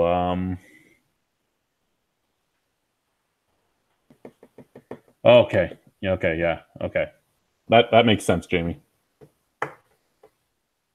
That reminds me too. I gotta make the T-shirts with that logo thing. Oh well, if I end up getting the same person to make my T-shirts as I normally do, I'm just gonna have to harass you for a vector file, and they'll do it all for us. Yeah, it takes me 2 seconds to do a vector on that. 2 seconds, really? 2 seconds, just click, click. I don't know if I fully believe you. I think it's challenging. It'd probably I be have like the power. 4 seconds. 4. What do we got going on the celly phony? Got lots of my earbuds are going off, but my phone didn't go off. That's weird. Forrest, you're on my back. Oh, Chad, I have to show you something actually. 1 sec. Oh, it was Linda. I was making fun of Linda's husband, and she was laughing at it. So Linda was also. I only knew Welland had power back because Linda was commenting that she had power back on Facebook, and then I told her that they should have just came over here and they would have had power the whole time. And she's like, "No, well, we have power now. We don't have to go there now." And I'm like, "Fucking send Aaron over anyway. Send El Puperifico, El Stano Puperifico over here right now." It's like he's half asleep. I'm like, that's no different than any other day. He's always fucking half asleep. He doesn't know what's going on. Yeah, Ashley, he messaged me that the power's off in Welland, so I sent him a picture of the computer and the lights on, and he hasn't responded back yet. Probably mad. Hopefully he wasn't brewing at the time. Oh, that would have sucked. It flickered for like 15 minutes just off and on, and then it just cut out completely. But it's snowing so bad here. It makes sense. It's doing nothing here. It's fantastic. It's been like the weather here is not February weather at all. I'm back, and yeah, I agree. But global warming isn't happening. Well, it's good it's not February weather because it's March right now. You shut your mouth. It is March. Lousy March weather. What is happening here now? Ooh. A Mexican has joined the chat. A Mexican wrestler. Ole. That is not a Mexican wrestler. That is the Mexican wrestler. Do you not know who that is? I guess not. No, that is the most famous Mexican wrestler out there because he didn't take his mask off in public for 40 years, 50 years? Oh, really? He was in it was like a week before he died. Yeah, but he put it on in his 20s, didn't he? Like early 20s? Yeah. And he would shower in that mask. That must have smelled awesome. Actually, there's a movie I have that I was going to say in. that smelled horrible, probably. He actually, when he was in his 70s, he was in a movie called Jesus Christ Vampire Hunter. And it was filmed by a bunch of my buddies up in Ottawa. And he was in it because he was in Ottawa for a Comic-Con. And yeah, he's in that mask in it too. Was it that Santa or is that his son that did that? Oh, I think his son did that one. Yeah. He's like in his 50s and stuff. There we go. It's not a mask, but it's all There you go. My stuff is downstairs. I moved my hat box downstairs. I think I have my Cthulhu mask up here though. There you go. I don't have video technology on this laptop. That's pretty impressive over there. I have a. Oh shit! Hmm. But you just come back. Yeah, I just saw the map. So. It is snowing like a whore out there. 1 second, they're actually. How does a horse snow? Like a whore. Oh, fair enough. I guess that's how that would work.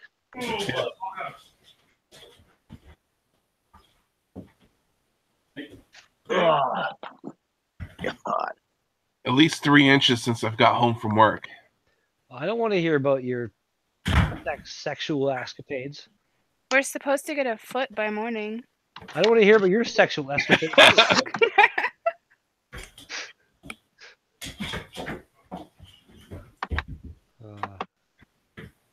That would actually be a lot of snow, though. A foot of snow overnight. That's for sure.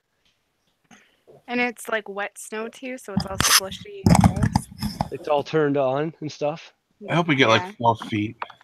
We have There's like 2 centimeters maybe outside right now. That's how the weather forecast goes. Tonight's forecast, possibly 1 foot of very aroused snow. It'd be super wet. That's what they basically said. It'd be kind of funny if they said that on the weather network. We had like a couple inches the other day, but it was again very wet and all aroused and stuff. And it was so aroused that it just melted away within like a couple. You're lucky you kept talking, because once you said that I had a couple inches like the other day, I was going to say something. Well, I already ran that joke into the ground while you were gone, so it's okay.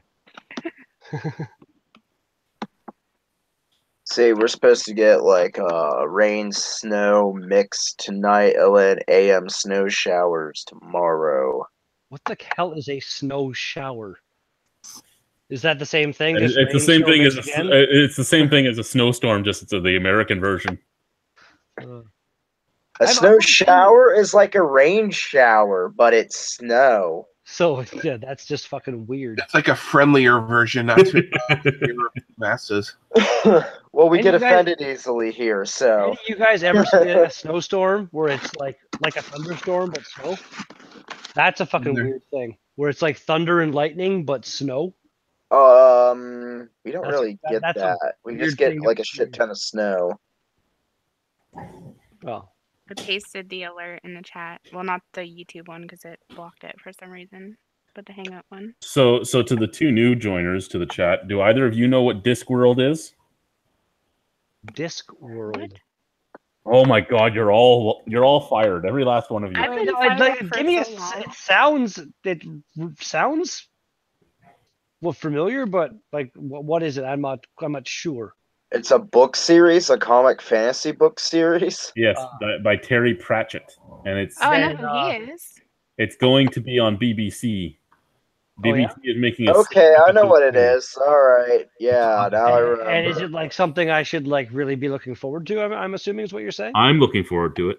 Like what is the series kind of? Give me like a quick little synopsis. It's what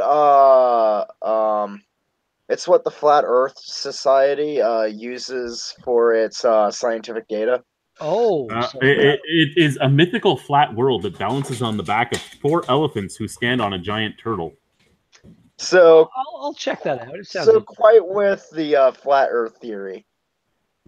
Flat Earth theory is one of the funniest things. Like anybody, like a lot of people, I feel like that claim to believe it are just trolling because it gives them publicity and stuff. But anybody out there, and I'm assuming there are actual people that actually believe that. That just like how could that kind of conspiracy be kept under like no one's ever been to the edge of an airplane. You know what happens? The curvature of the Earth. What happens is anybody that believes in the flat Earth gets sent to fucking Welland. I beg your pardon. No, they don't. No, there was 41 Discworld books, so I don't know if they're going to make this into something huge or what they're doing with it. That's crazy. But there was 41 books, and over like 32 years, I think he was writing them. Jesus. So it's going to be intriguing what they do with it. But it also is kind of the same as like the Farscape in the Lex series, in that they figure that there is giant animals that are able to survive space, because it's a giant space turtle that floats in space with 4 elephants standing on it, and the elephants are balancing the world. And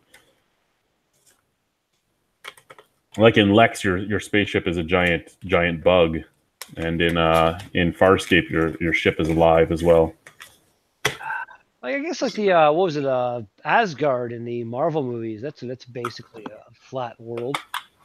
Somehow that works, but I don't know. It was magical and mythical. Or Have you if it's guys not- watched Farscape? Tell me you've watched Farscape at least. No. Holy fuck! I've heard of it, but never watched it. Lex, have you watched Lex? Again, I've heard of it. I don't know if I've even heard of Lex. Dude, I watch a lot of different shows. I'm sorry if they're not all the same as yours.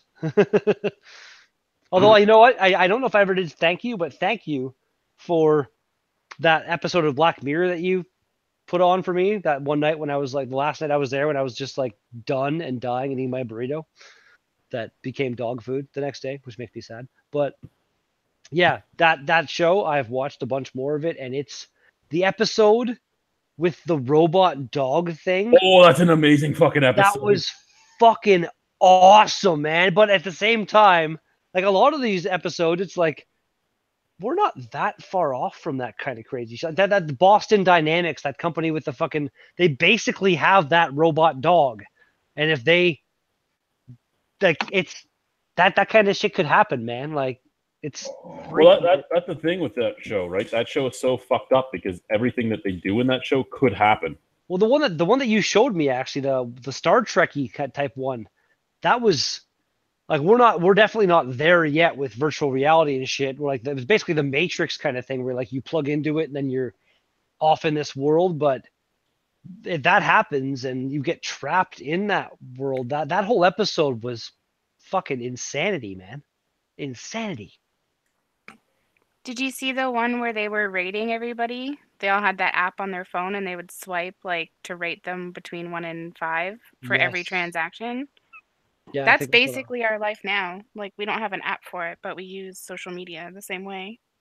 yeah, it's close. Like I want to say at least one movie or TV show I saw had like a fictional version of something like that, where it was actually like not the Black Mirror series, but something else I saw where it was kind of, they were pitching something like that, and it was an app where, yeah, like you basically, what was it, Community?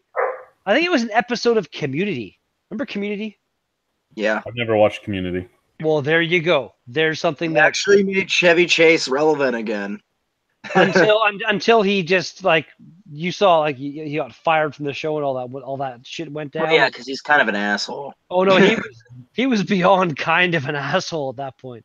But yeah, Albino, I highly recommend you check out that show. It's, Albino, not like you've ever been here, know who great. I actually am, right? I don't know, like Albino, Chad, I switch in between them here and there, you know. Wait, am I not supposed to call you Chad on the live stream? No, it's Okay. fine. No, I just Okay.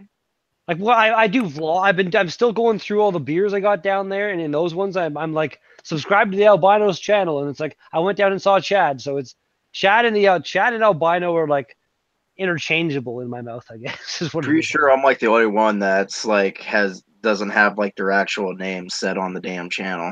I mean, I do. My name's usually on the channel. Yeah.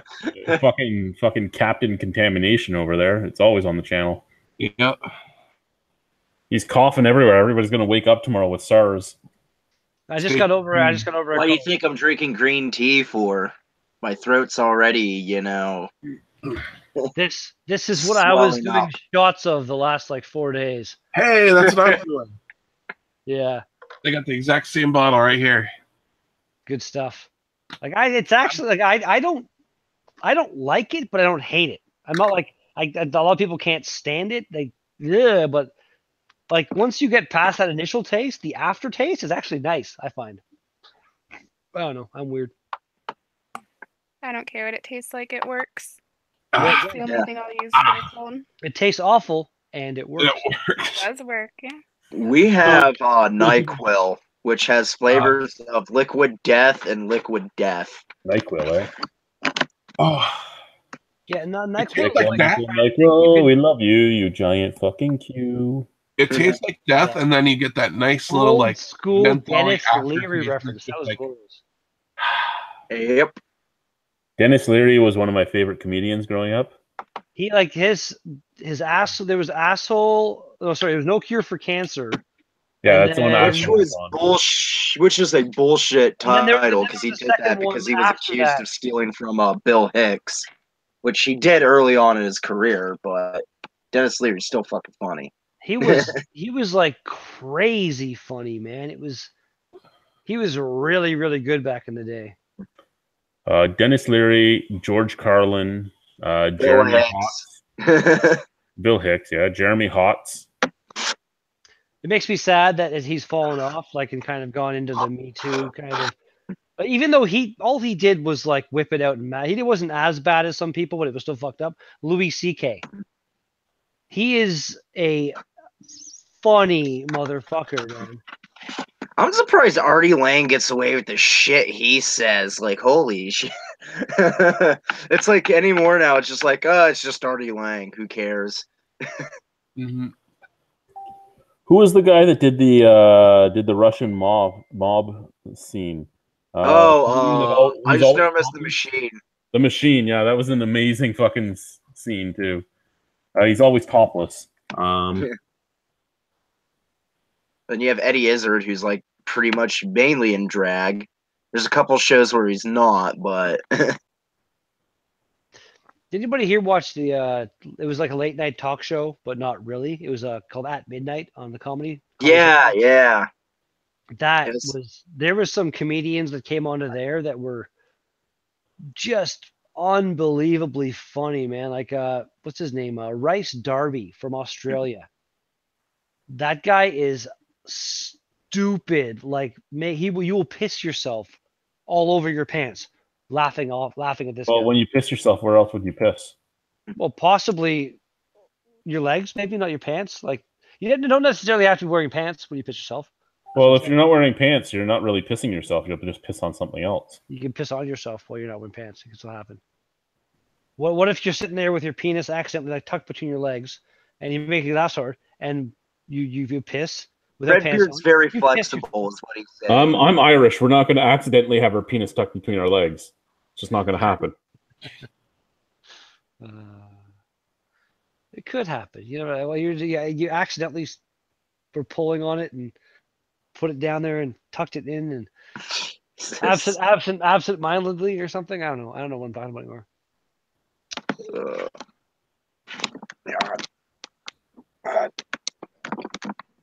What the fuck are you doing over there, Chetty? Chet.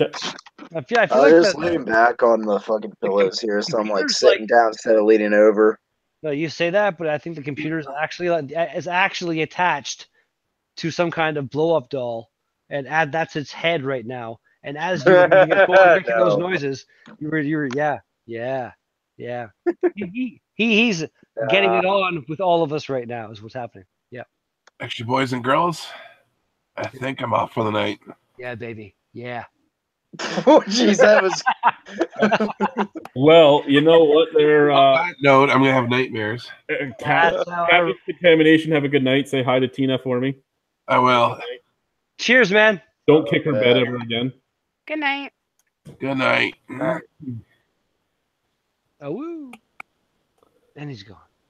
Wow. He broke his toes because he decided to test Talk out to us, guys. Any questions, comments, concerns we have here for you?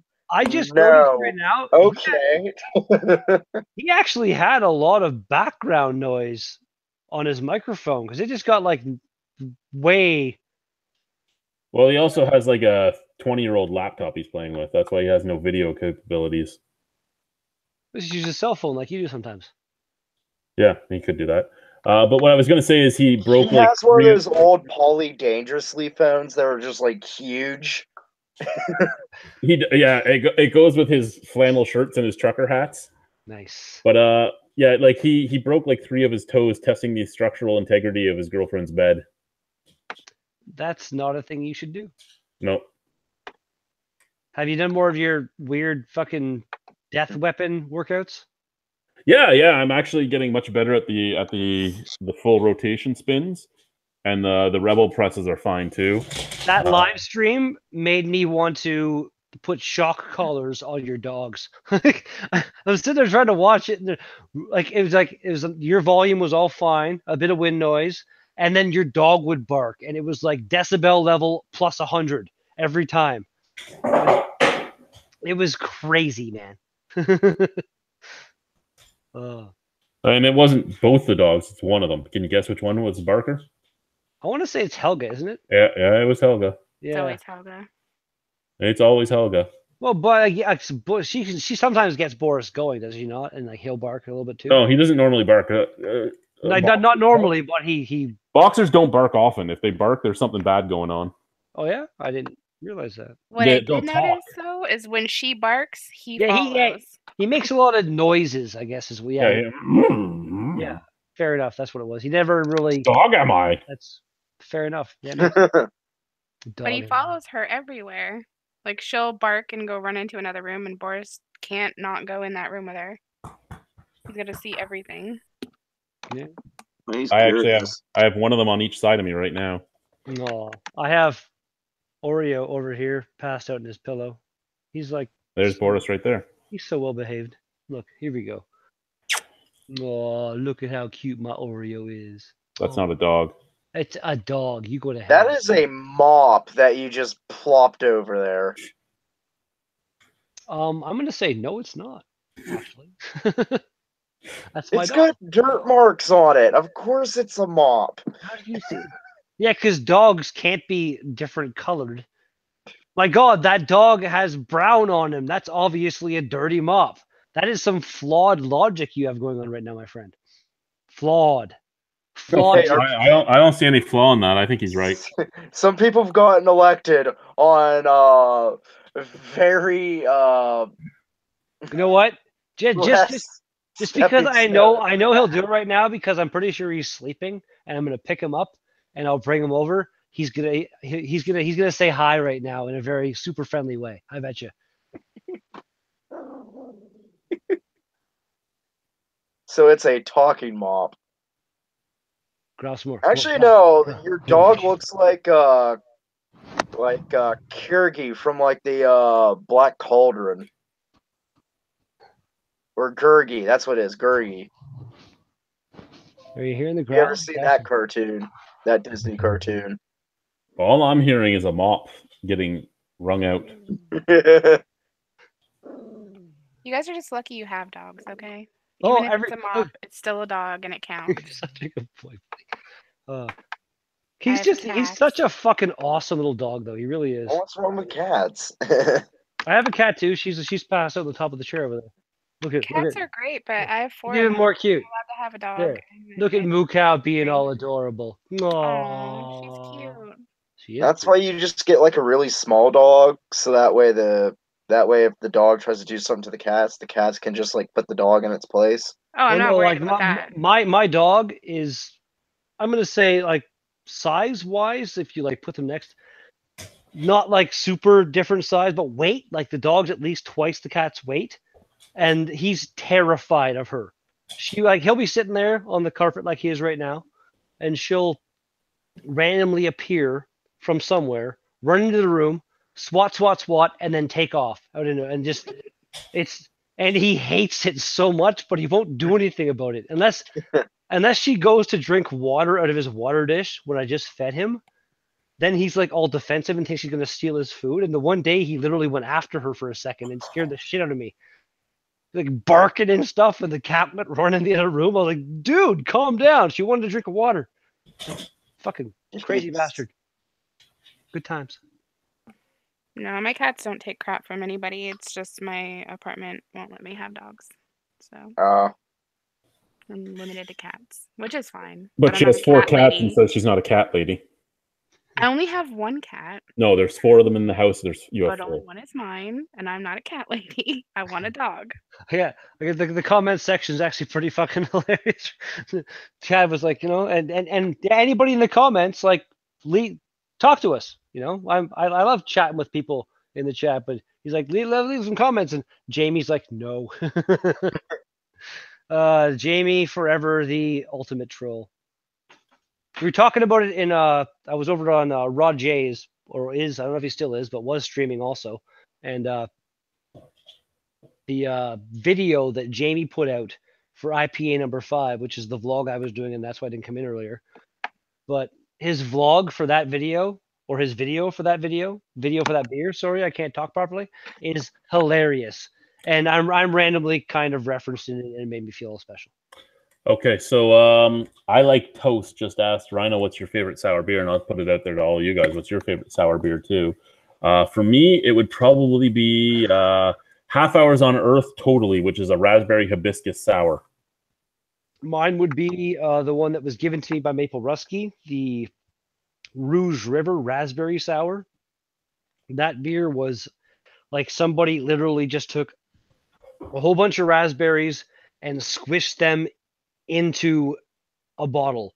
There was nothing beery, no funky sour. Like some sour beers have a kind of funky, that lactobacillus, whatever you want to say, that you can tell it's funky and weird when you smell it. Yeah. This just smelled like raspberry juice, and that's all it tasted like. It was amazing. Boris likes when his ass is itched. Oh, last year though, one of my favorite beers of last year was the Expansion Sour IPA by Stack. Okay. So, 2 of my favorite sour beers for you right there. Yeah, woo.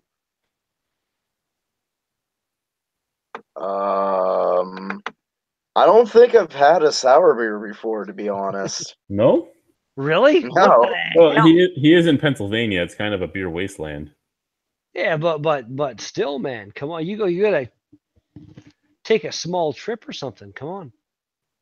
Sarah, right now, if it's not, yeah, I mean, right now it's like if it's not IPAs or adjunct lagers, it's not really sir.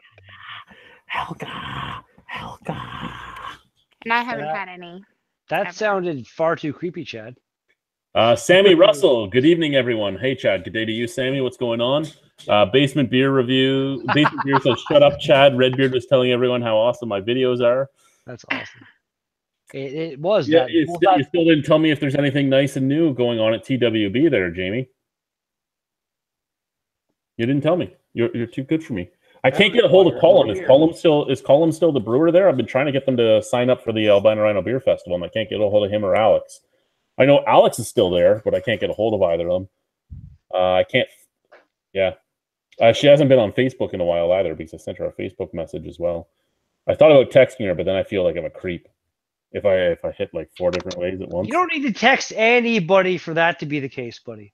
Well, there is that the truth too. Yeah. I'm kidding. I love you. I love you, Chad. I love you. I didn't like the mango Reinhardt myself, but everybody has a different palate. That's perfectly fine. So Jamie said mango Reinhardt from Half Hours on Earth was his favorite sour beer. Ooh, I've never had a mango sour beer, but I believe I'd like to. That sounds good. What is like the common sour beers, so that way I can, raspberries are pretty common. I've seen at least I want to say 4 maybe breweries have done a raspberry sour. But no, he's just talking about actual common beers. You'll be able to find Duchess de Bourgogne down there. Oh, you're down there. Yeah. You'll be able to find probably Grand Cru from Rodenbach as well. That's actually when I bought that the first time, I didn't know. I had no idea it was a sour beer. When I went to, like, even today randomly, we're going to kind of segue into something else. I met a friend at one of the bars here in North Bay, and they have the Muskoka Moonlight Kettle Series things on tap, whatever it was.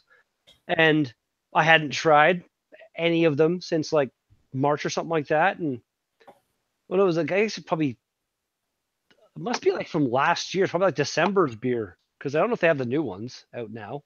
But anyway, I asked, like, I had seen like all the taps, and I'm like, I don't want to try any of these really, but what is your Muskoka one? And she said it's some brown ale, and I'm like, cool, I'll try it.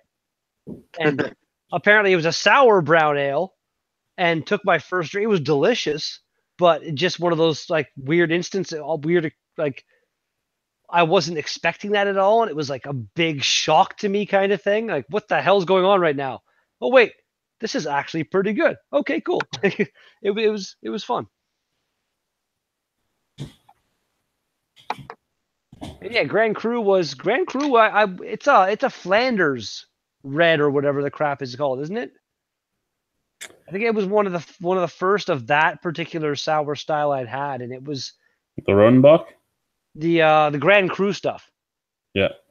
It's good, but like kind of weird sour at the same time. It was like I really liked it, but it was like he just said it was an experience. It was a very different sour overall.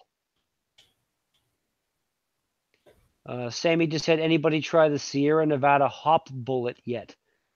Drinking one now and loves it. Nope. I have not tried that or even heard of that. I've heard of it, but it's not available in Ontario, so I haven't had it. Yeah, and then not available in Ontario is relative term, like Chad being where he is. A lot of beers that he can get in Ontario are not available in Ontario where I am, kind of thing. Yeah, I live in Pennsylvania, which is a similar situation. I could go to the beer distributor and actually just order a case. But what if I don't like the beer? Then why would I want a? Then I'm stuck with a case of here in Ontario. You know? There's a bunch of breweries now that are doing home delivery, but a lot of them, well, I'm going to say a lot, but enough of them to make me kind of pissed off, have like minimum orders of like a 4-pack of this beer or a 6-pack of this beer. Well, that's fine. I'm okay with a minimum order of 6 or 4 beer, but let me mix that pack up. You know what I mean? Like, I don't want to buy the beer I've never had. I don't want to buy 6 tall boys of it or even 4 tall boys of it. And if I hate it, then okay, fair enough. Now I have some beer in the fridge to pawn off on friends when they come over.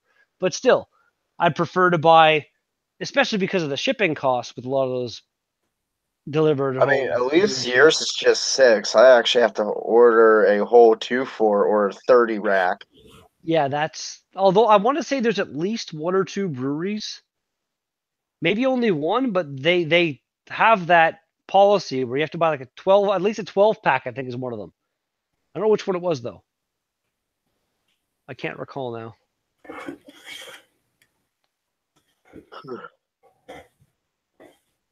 Yeah.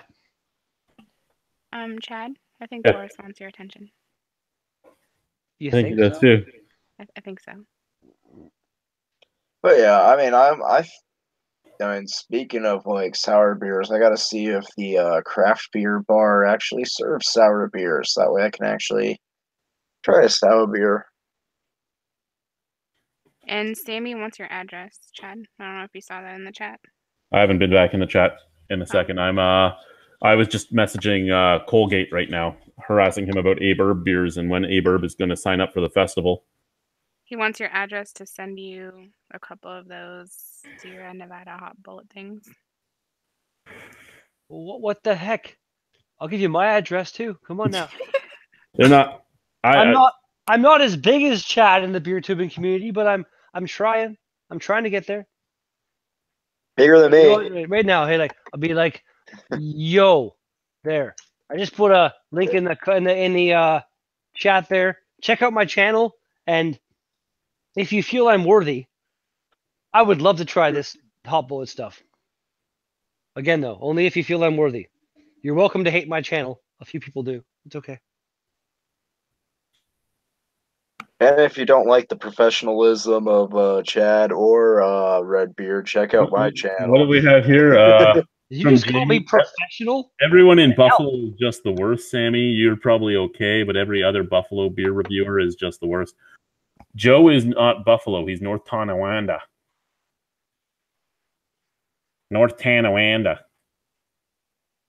I don't want to give you my address, not because I don't want to give you my address. I just don't want it to get taken because I've had too many beers taken at the border lately. I've had 2 different guys from the US try to send me stuff in the last week or 2. What happens if that happens? Do they just confiscate the beer, or do they actually prosecute you? They confiscate the beer, and I'm pretty sure the Canadian border guards get drunk. Yeah, well, Oh, like, so they don't prosecute you then, right? Well, no, they can't get mad at, like, if some friend of Chad's randomly decides to send him some beer and he doesn't even know about it. They can't. No, not him. I meant the people sending the beer. The people sending the beer could possibly get in trouble, but again, like Chad said, I doubt that they're probably not. Like, it's like, fuck it. Well, you got to remember, right? We got it. We're drinking it. Is it worth them doing anything about it? Because for the most part, if it's coming from another country, right? So they have to sit there, they have to mark that name, they have to wait to see if that name enters the country. It's not worth it. Usually it's just confiscation and that's it. Unless it's a giant package. Like if you're sending me like 50 beers, you might get hit then. A pallet. I know how much it costs to ship things from the US to Canada, even if it's just from Buffalo to fucking Niagara Falls, which is like 10 minutes away. But I don't. If it's labeled as cosmetics or shampoos, it will go through. Again, though, will it? Or I'll just buy about that. Or I'll just buy a ukulele and just stuff it in a damn ukulele. That would make the ukulele weigh a bit more than a ukulele should weigh. I did have a bunch of homemade distilled products from Australia make it through one time as water samples. That's cool. Like, well, again, it's just fucking stupid, straight up. Like the fact that we have the world's biggest undefended border, but it's got the world's biggest list. Sammy, we know how to get a hold of each other. I'll get a hold of you at some point. If I don't get a hold of you in a day or two, just remind me, because remember, I've had a lot of concussions and my meds make me forget things. This is the worst part about organizing this fucking beer festival is I'll tell a brewery I'm going to do this tomorrow, and then I forget to do it that day, and like a week later, they're like, Chad, where is this? I'm like, fucking meds. Here you go. I'm doing it right now. You don't have you don't. You need a whiteboard somewhere in your home. Is that an albino joke? No, not at all. I have one myself, and I'm a couple steps away from being albino myself. I still avoid the sun, but a whiteboard, a dry erase marker board, I guess, if you want to be all politically correct about it. But Why can't it be a blackboard? Chalk. Does anybody even use chalk these days anymore? Though? Oh, I actually just ordered an entire thing of chalk and Tossin sauce. Tossin sauce is tacky for your hammer. So I got my chalk and my tacky coming. Just get a blackboard then. That you just draw. No, it's powdered chalk. It's powdered chalk. Or just still use it. Yeah, just get a bucket of blackboard paint, and I don't know that wall behind you to the right to my right, not your right. It'd be your that left. Way. Right inside. No, the other side. That way. Yeah, as soon as you walk in, that whole little wall right there on the blackboard, you can blackboard that wall up, and you walk in your home, and you're like, oh shit, jot something down. Or you're walking out of your home, you're like, oh, I need to do this. You know, my dogs would jump up and lick it off. You can reach up higher than your dogs can. You have not seen a boxer jump, have you? Yeah, but I don't think that Boris would be that adamant that he has to lick it off. That would just be weird. That'd be like a fetish on your dog's part. He like if he ate a piece of chalk and discovered, oh my god, this is the best thing ever. I must always have chalk. And then he sees you writing. Then there's something wrong with your dog because chalk tastes awful. Oh. Well, have you ever had an upper GI? That doesn't really work there, Sarah. First off, I don't have a passport or a car. Yeah, but do you know anybody that has a passport or a car? Yes, but they don't want to bring beer back over in a box because they don't want to get hit on customs.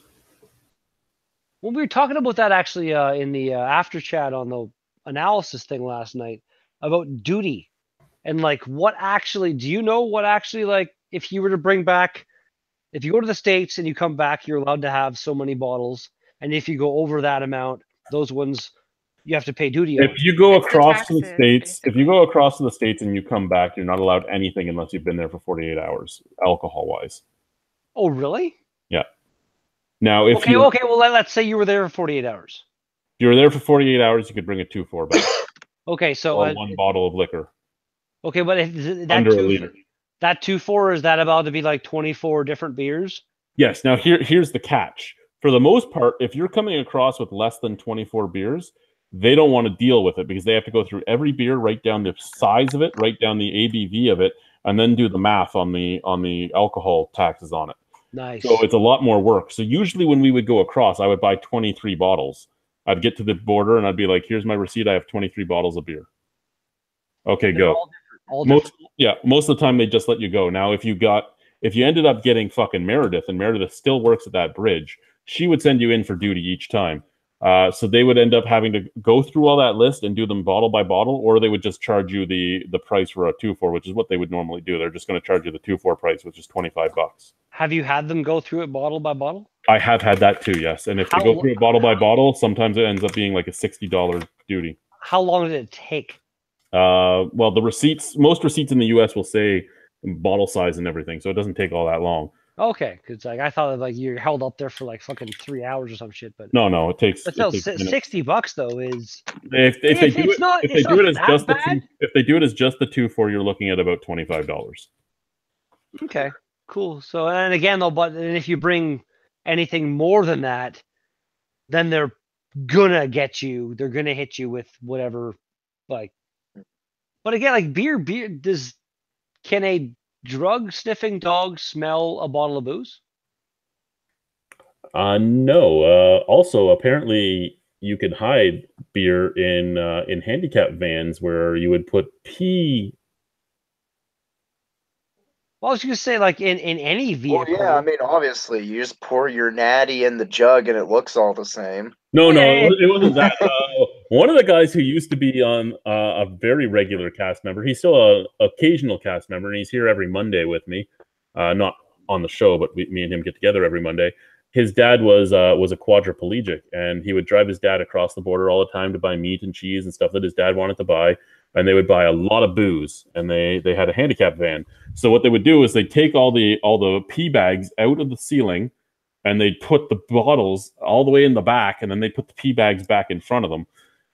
And they got stopped one day, and they actually had they took the fucking the fiber optic lines, and they were pushing them back to try and get them behind all the pee bags, and they couldn't fit it all the way back, so they just pulled them out. And the whole time, this person was like, "Oh my god, we're going to get caught, we're going to get caught, we're going to get caught," and they didn't. So he was happy. I would have smuggled them in the piss bags. Any car like my car, you know, I have a Mazda 3. I could take like hollow out the back seat or like the back bench seat kind of thing, and I could probably put a good 30 beers in there and come through with my 2-4 whatever and be like, here, this is all I have. But I would be so fucking scared though. You're driving up on an X-ray machine and everything else, right? Like they can see and scan what's in your car as you're driving up. Is that how? I guess it's been a long time since I've crossed is that how it is now? Really? Yeah. Like we would anytime we crossed in Boychuk's car, we used to get stopped every single time. And we get stopped every single time because he had a fucking compass in his car. He had an old style compass in his car. So that gives off radioactivity because it's a radioactive chemical that lets it read north and everything. And every single time we'd get pulled over and get completely searched. And like the 5th time, he was like, "What the fuck are we getting pulled over for?" And they're like, "Well, you know, you're scanning up it with the radioactive material." And it ended up, you know, what do you have in your car? He goes, I have a fucking compass. He goes, well, what the fuck do you have a compass for? He goes, to see which way north is? Like, why wouldn't I have a compass? And yeah, but again, like nowadays, like how long ago was this? This was 5 years ago. Yeah, even 5 years ago, like I feel like 5 years ago we've kind of moved past the point from needing to always have a compass on us. Well, you know, not everybody always has a phone or a phone that's going to be working where you are. Yeah, and not everybody has, you know, a compass that is electronically in a car. Some people have older cars that don't have compass. This is true, so but you have to get like a regular compass. But again, like if like what maybe they're going off grid. Are you pulling out like the old school fucking giant map and reading that to get where you're going? And yeah, he uses maps everywhere he goes. He won't use fucking GPS. Oh wow, that's sometimes the GPS maps aren't updated, so it tells you to turn left inside a cornfield. And some people do that. The only issue I had it was coming home from your place, Chad. I was coming back home and the GPS is like, turn on to the QEW, I think it was, and there's these signs everywhere, closed. I'm like, what the fuck do I do? I ended up driving the wrong way, like basically towards the border, like, and the first turn off, I'm like, okay, I'm gonna get on here and go around and go back and figure it out. And I turn around, and my GPS like, take the right now. I take the right, and I basically like went off the turnoff of the highway, and crossed the highway up top, the overpass, and then went right back onto the highway again. And I'm literally like, as I'm going onto it, I realize what's happening, and I'm like, I can't stop and back up or anything right here. I have to keep going. I was screaming obscenities in my car as I'm driving. I was like, fuck. And then the next one pulled off again, went over the overpass, turned around, and came back. And yeah, it cost me, I'm going to say, a good like extra $10 in gas to get home than it should have. I was not happy. Yeah, I always loved when you were... Go ahead, Sarah, sorry. Does that mean I'm going to get in trouble if I use one of those? Because I got one already for monomer that I'm going to bring over the border. So can I get in trouble for that? Well, one of what now? For monomer. You can't have it shipped over borders. I don't even know what monomer is. It's for acrylic. What acrylic? What? Like Powder. It's for nails, basically. Oh, like do nails. Well, if it's something like that, you can probably get it. Now I know why. Now I remembered why red beer's like acrylic. What do you mean acrylic? I'm like, what's going on? My brain just exploded for a second right there. I was like, what just... The conversation just went like fucking left-hand turn off into nowhere real there for a second. Well, yeah, because now I'm wondering, am I going to get in trouble now trying to bring monomer over the border? Well, I don't know. Is monomer something they can actually scan for? And is it something that you're not allowed to bring over? I can't have it shipped over, so I would assume so. Then fair enough. Then again though, if it's being shipped to you, you will probably be okay. The border guards will take it and go home and make their nails look all pretty, and they'll just be like, fuck you, person. It's a flammable, so they can't even ship it. Like, they can't even begin the process to ship it to Canada without a special license. It's a what metal, sorry? It's a flammable. Like, it's... like magnesium kind of shit? I don't know. It's just magnesium. You know, if you have a flint striker, it's usually a magnesium. You shave off some pieces, and then it burns like so bright that it'll burn your eyeballs out if you look at it, kind of thing. That's why he's always wearing those glasses, in case he has to light some magnesium. Hey, man. It's in the other room. I have got the survival fucking... Wait. We're past the days that you need fucking a compass, but I have a magnesium striker. Hey. If the world goes to shit, man, or again... that's why he has the fucking compass. My survival gear is also / my camping gear. If I go camping, I'm not using... If I go camping, I don't bring a lighter. I will make a fire through other means because it's more challenging and more rewarding and just more... I use camping. I have this really cool... It looks like a Zippo style lighter, but it's a rechargeable USB lighter. Has a coil in it that like glows red hot, and if you put it next to like birch bark or something, it will burst it into flames. Just randomly. I have a whole bunch of... When I go camping, it's like somewhat high-tech camping. I have like a power pack thing that's like rechargeable, and another power pack thing, and my stove, my camp stove, makes power from fire, and like I have a bunch of like my headlamp that I wear while camping. Everything I have is USB rechargeable, so that I can like be off the grid for even longer and still have kind of a bit of the luxuries of life, I guess you'd say. It's pretty cool. I like it. I don't know, if it's USB rechargeable, you're not really off the grid. I'm still off the grid because my power, as long as if something fucks up in my power pack or anything, then I'm a little more fucked for sure.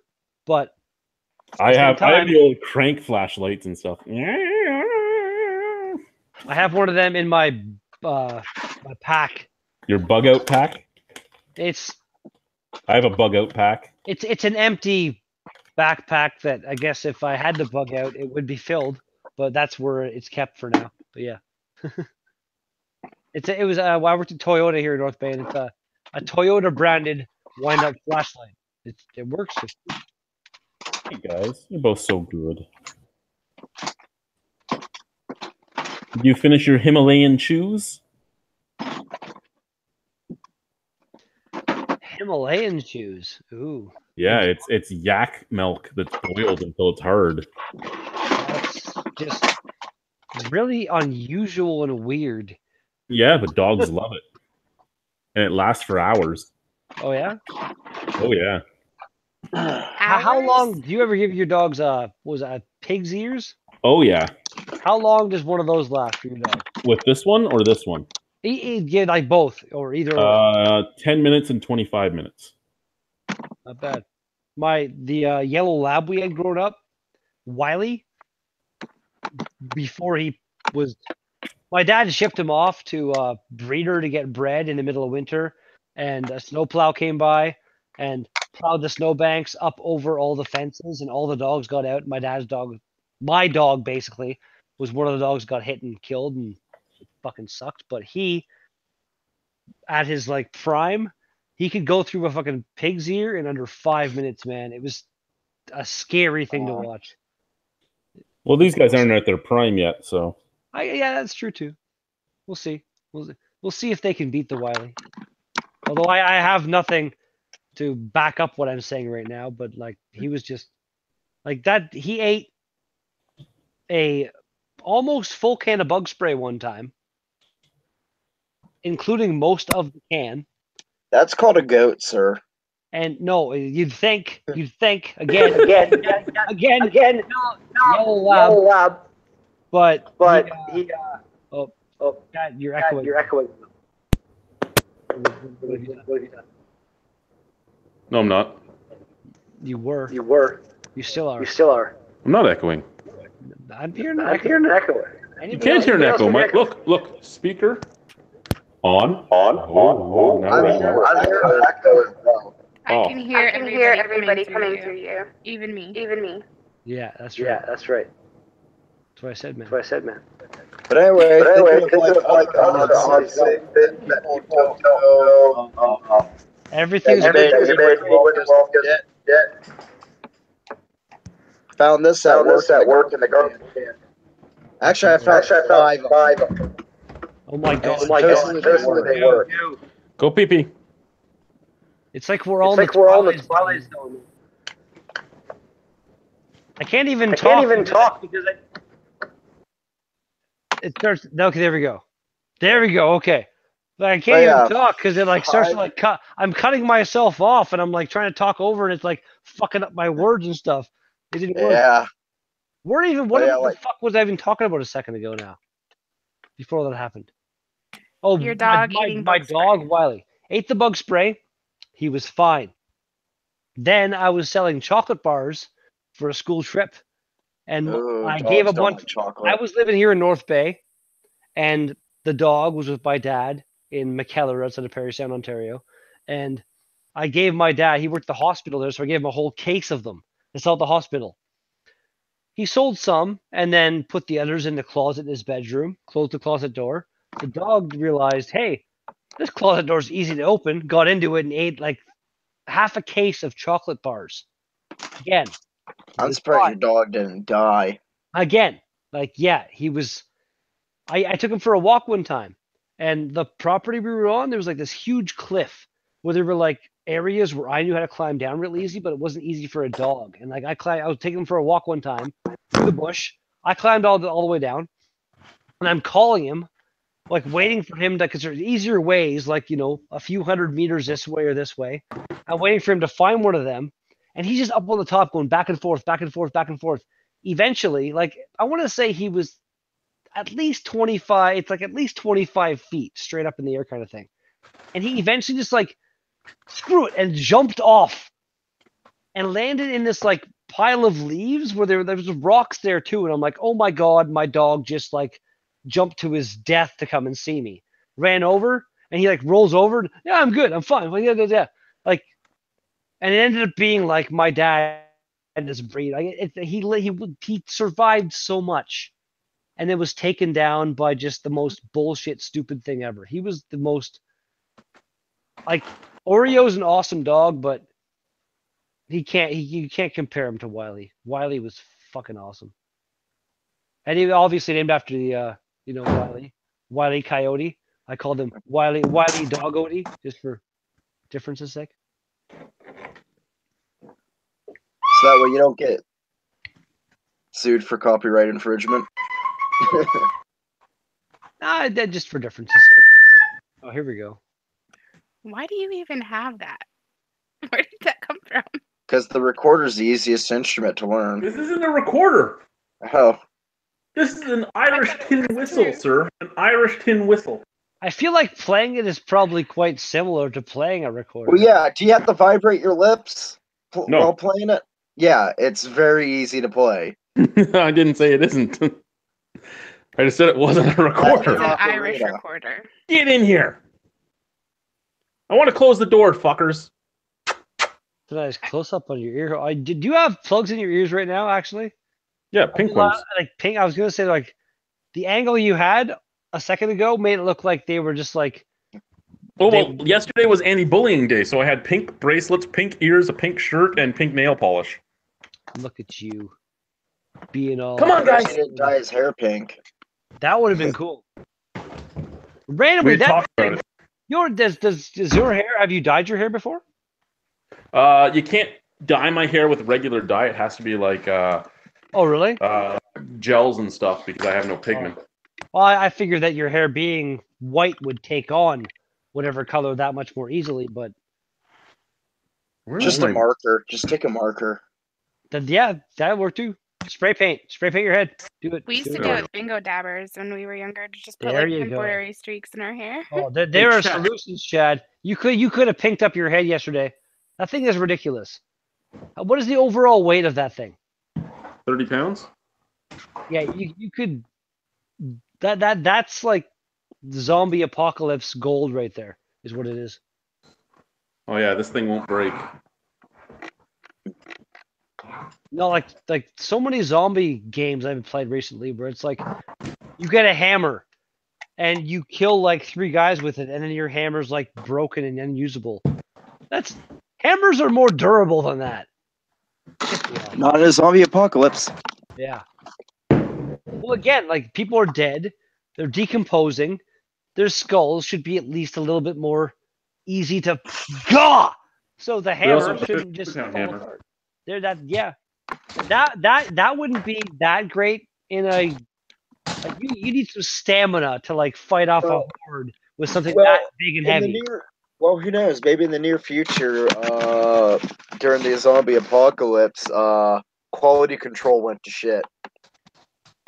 Yeah, that's possible as well. Well, I gotta. Hey, head all off, I'm gonna. guys. Well, Okay, thanks good for night. stopping by. Nice to meet you, cat face lady. Nice to meet you again. Have fun with your 4 cat. Okay. You know Yes, what? I'm not You a said cat that. lady. Now that you said meet you again, your voice didn't click into my head. But if you're saying meet you again, then you're the only person I can think of the female persuasion that I met on my trip down south. So I know who you are now. And have yourself a great night. You too. Good night. Later. Hey. Woo. There's a. Oh, that was not Jen. That was Sarah. Did I? Was there 2 people I met? No, you only met Sarah. Sorry, you only met Jen. Sarah's been on here before talking to you. Oh. That's funny that she didn't like. That's funny that she didn't like correct me when I said everything I just said. Then Well, she probably didn't realize what you were talking about. I half the time don't realize what I'm talking about. So it's fine. It's fine. Damn it. You guys actually say about damn it. Damn it. What, a boot? We just said fuck you. Nobody here says a boot. I know. I was hoping I'd hear it. My friend Carrie says it though. No, that's not that. Since he moved to Canada, he picked that up. An East Coast Newfoundlander accent kind of like there are some like Canada as a whole, like from basically like the Quebec border westward, we pretty much all talk the same. But from that border east, like Quebec people, or like just French, like seriously French Canadian people as a whole, they definitely have an accent to them. Like they're talking like, hey Darren, hey Darren. Like Side by each. It can get, side by each. or like, what was it? Close the lights or shut the window. Things like that. They say it's like sweeps the floor. Just weird things. And like sweeps the floor. And then you go further east and like full on like the maritime accent. Yeah, man, that's almost like pikey from like Snatch levels of like, what are you trying to say to me right now? Sometimes like really, it's not all the Maritimes. That's mostly the Acadians and the Newfoundlanders. Yeah, but I'm like a lot of that. Like, well, again, like I guess was it Nova Scotia where Lee and Dan, is it, or Nick?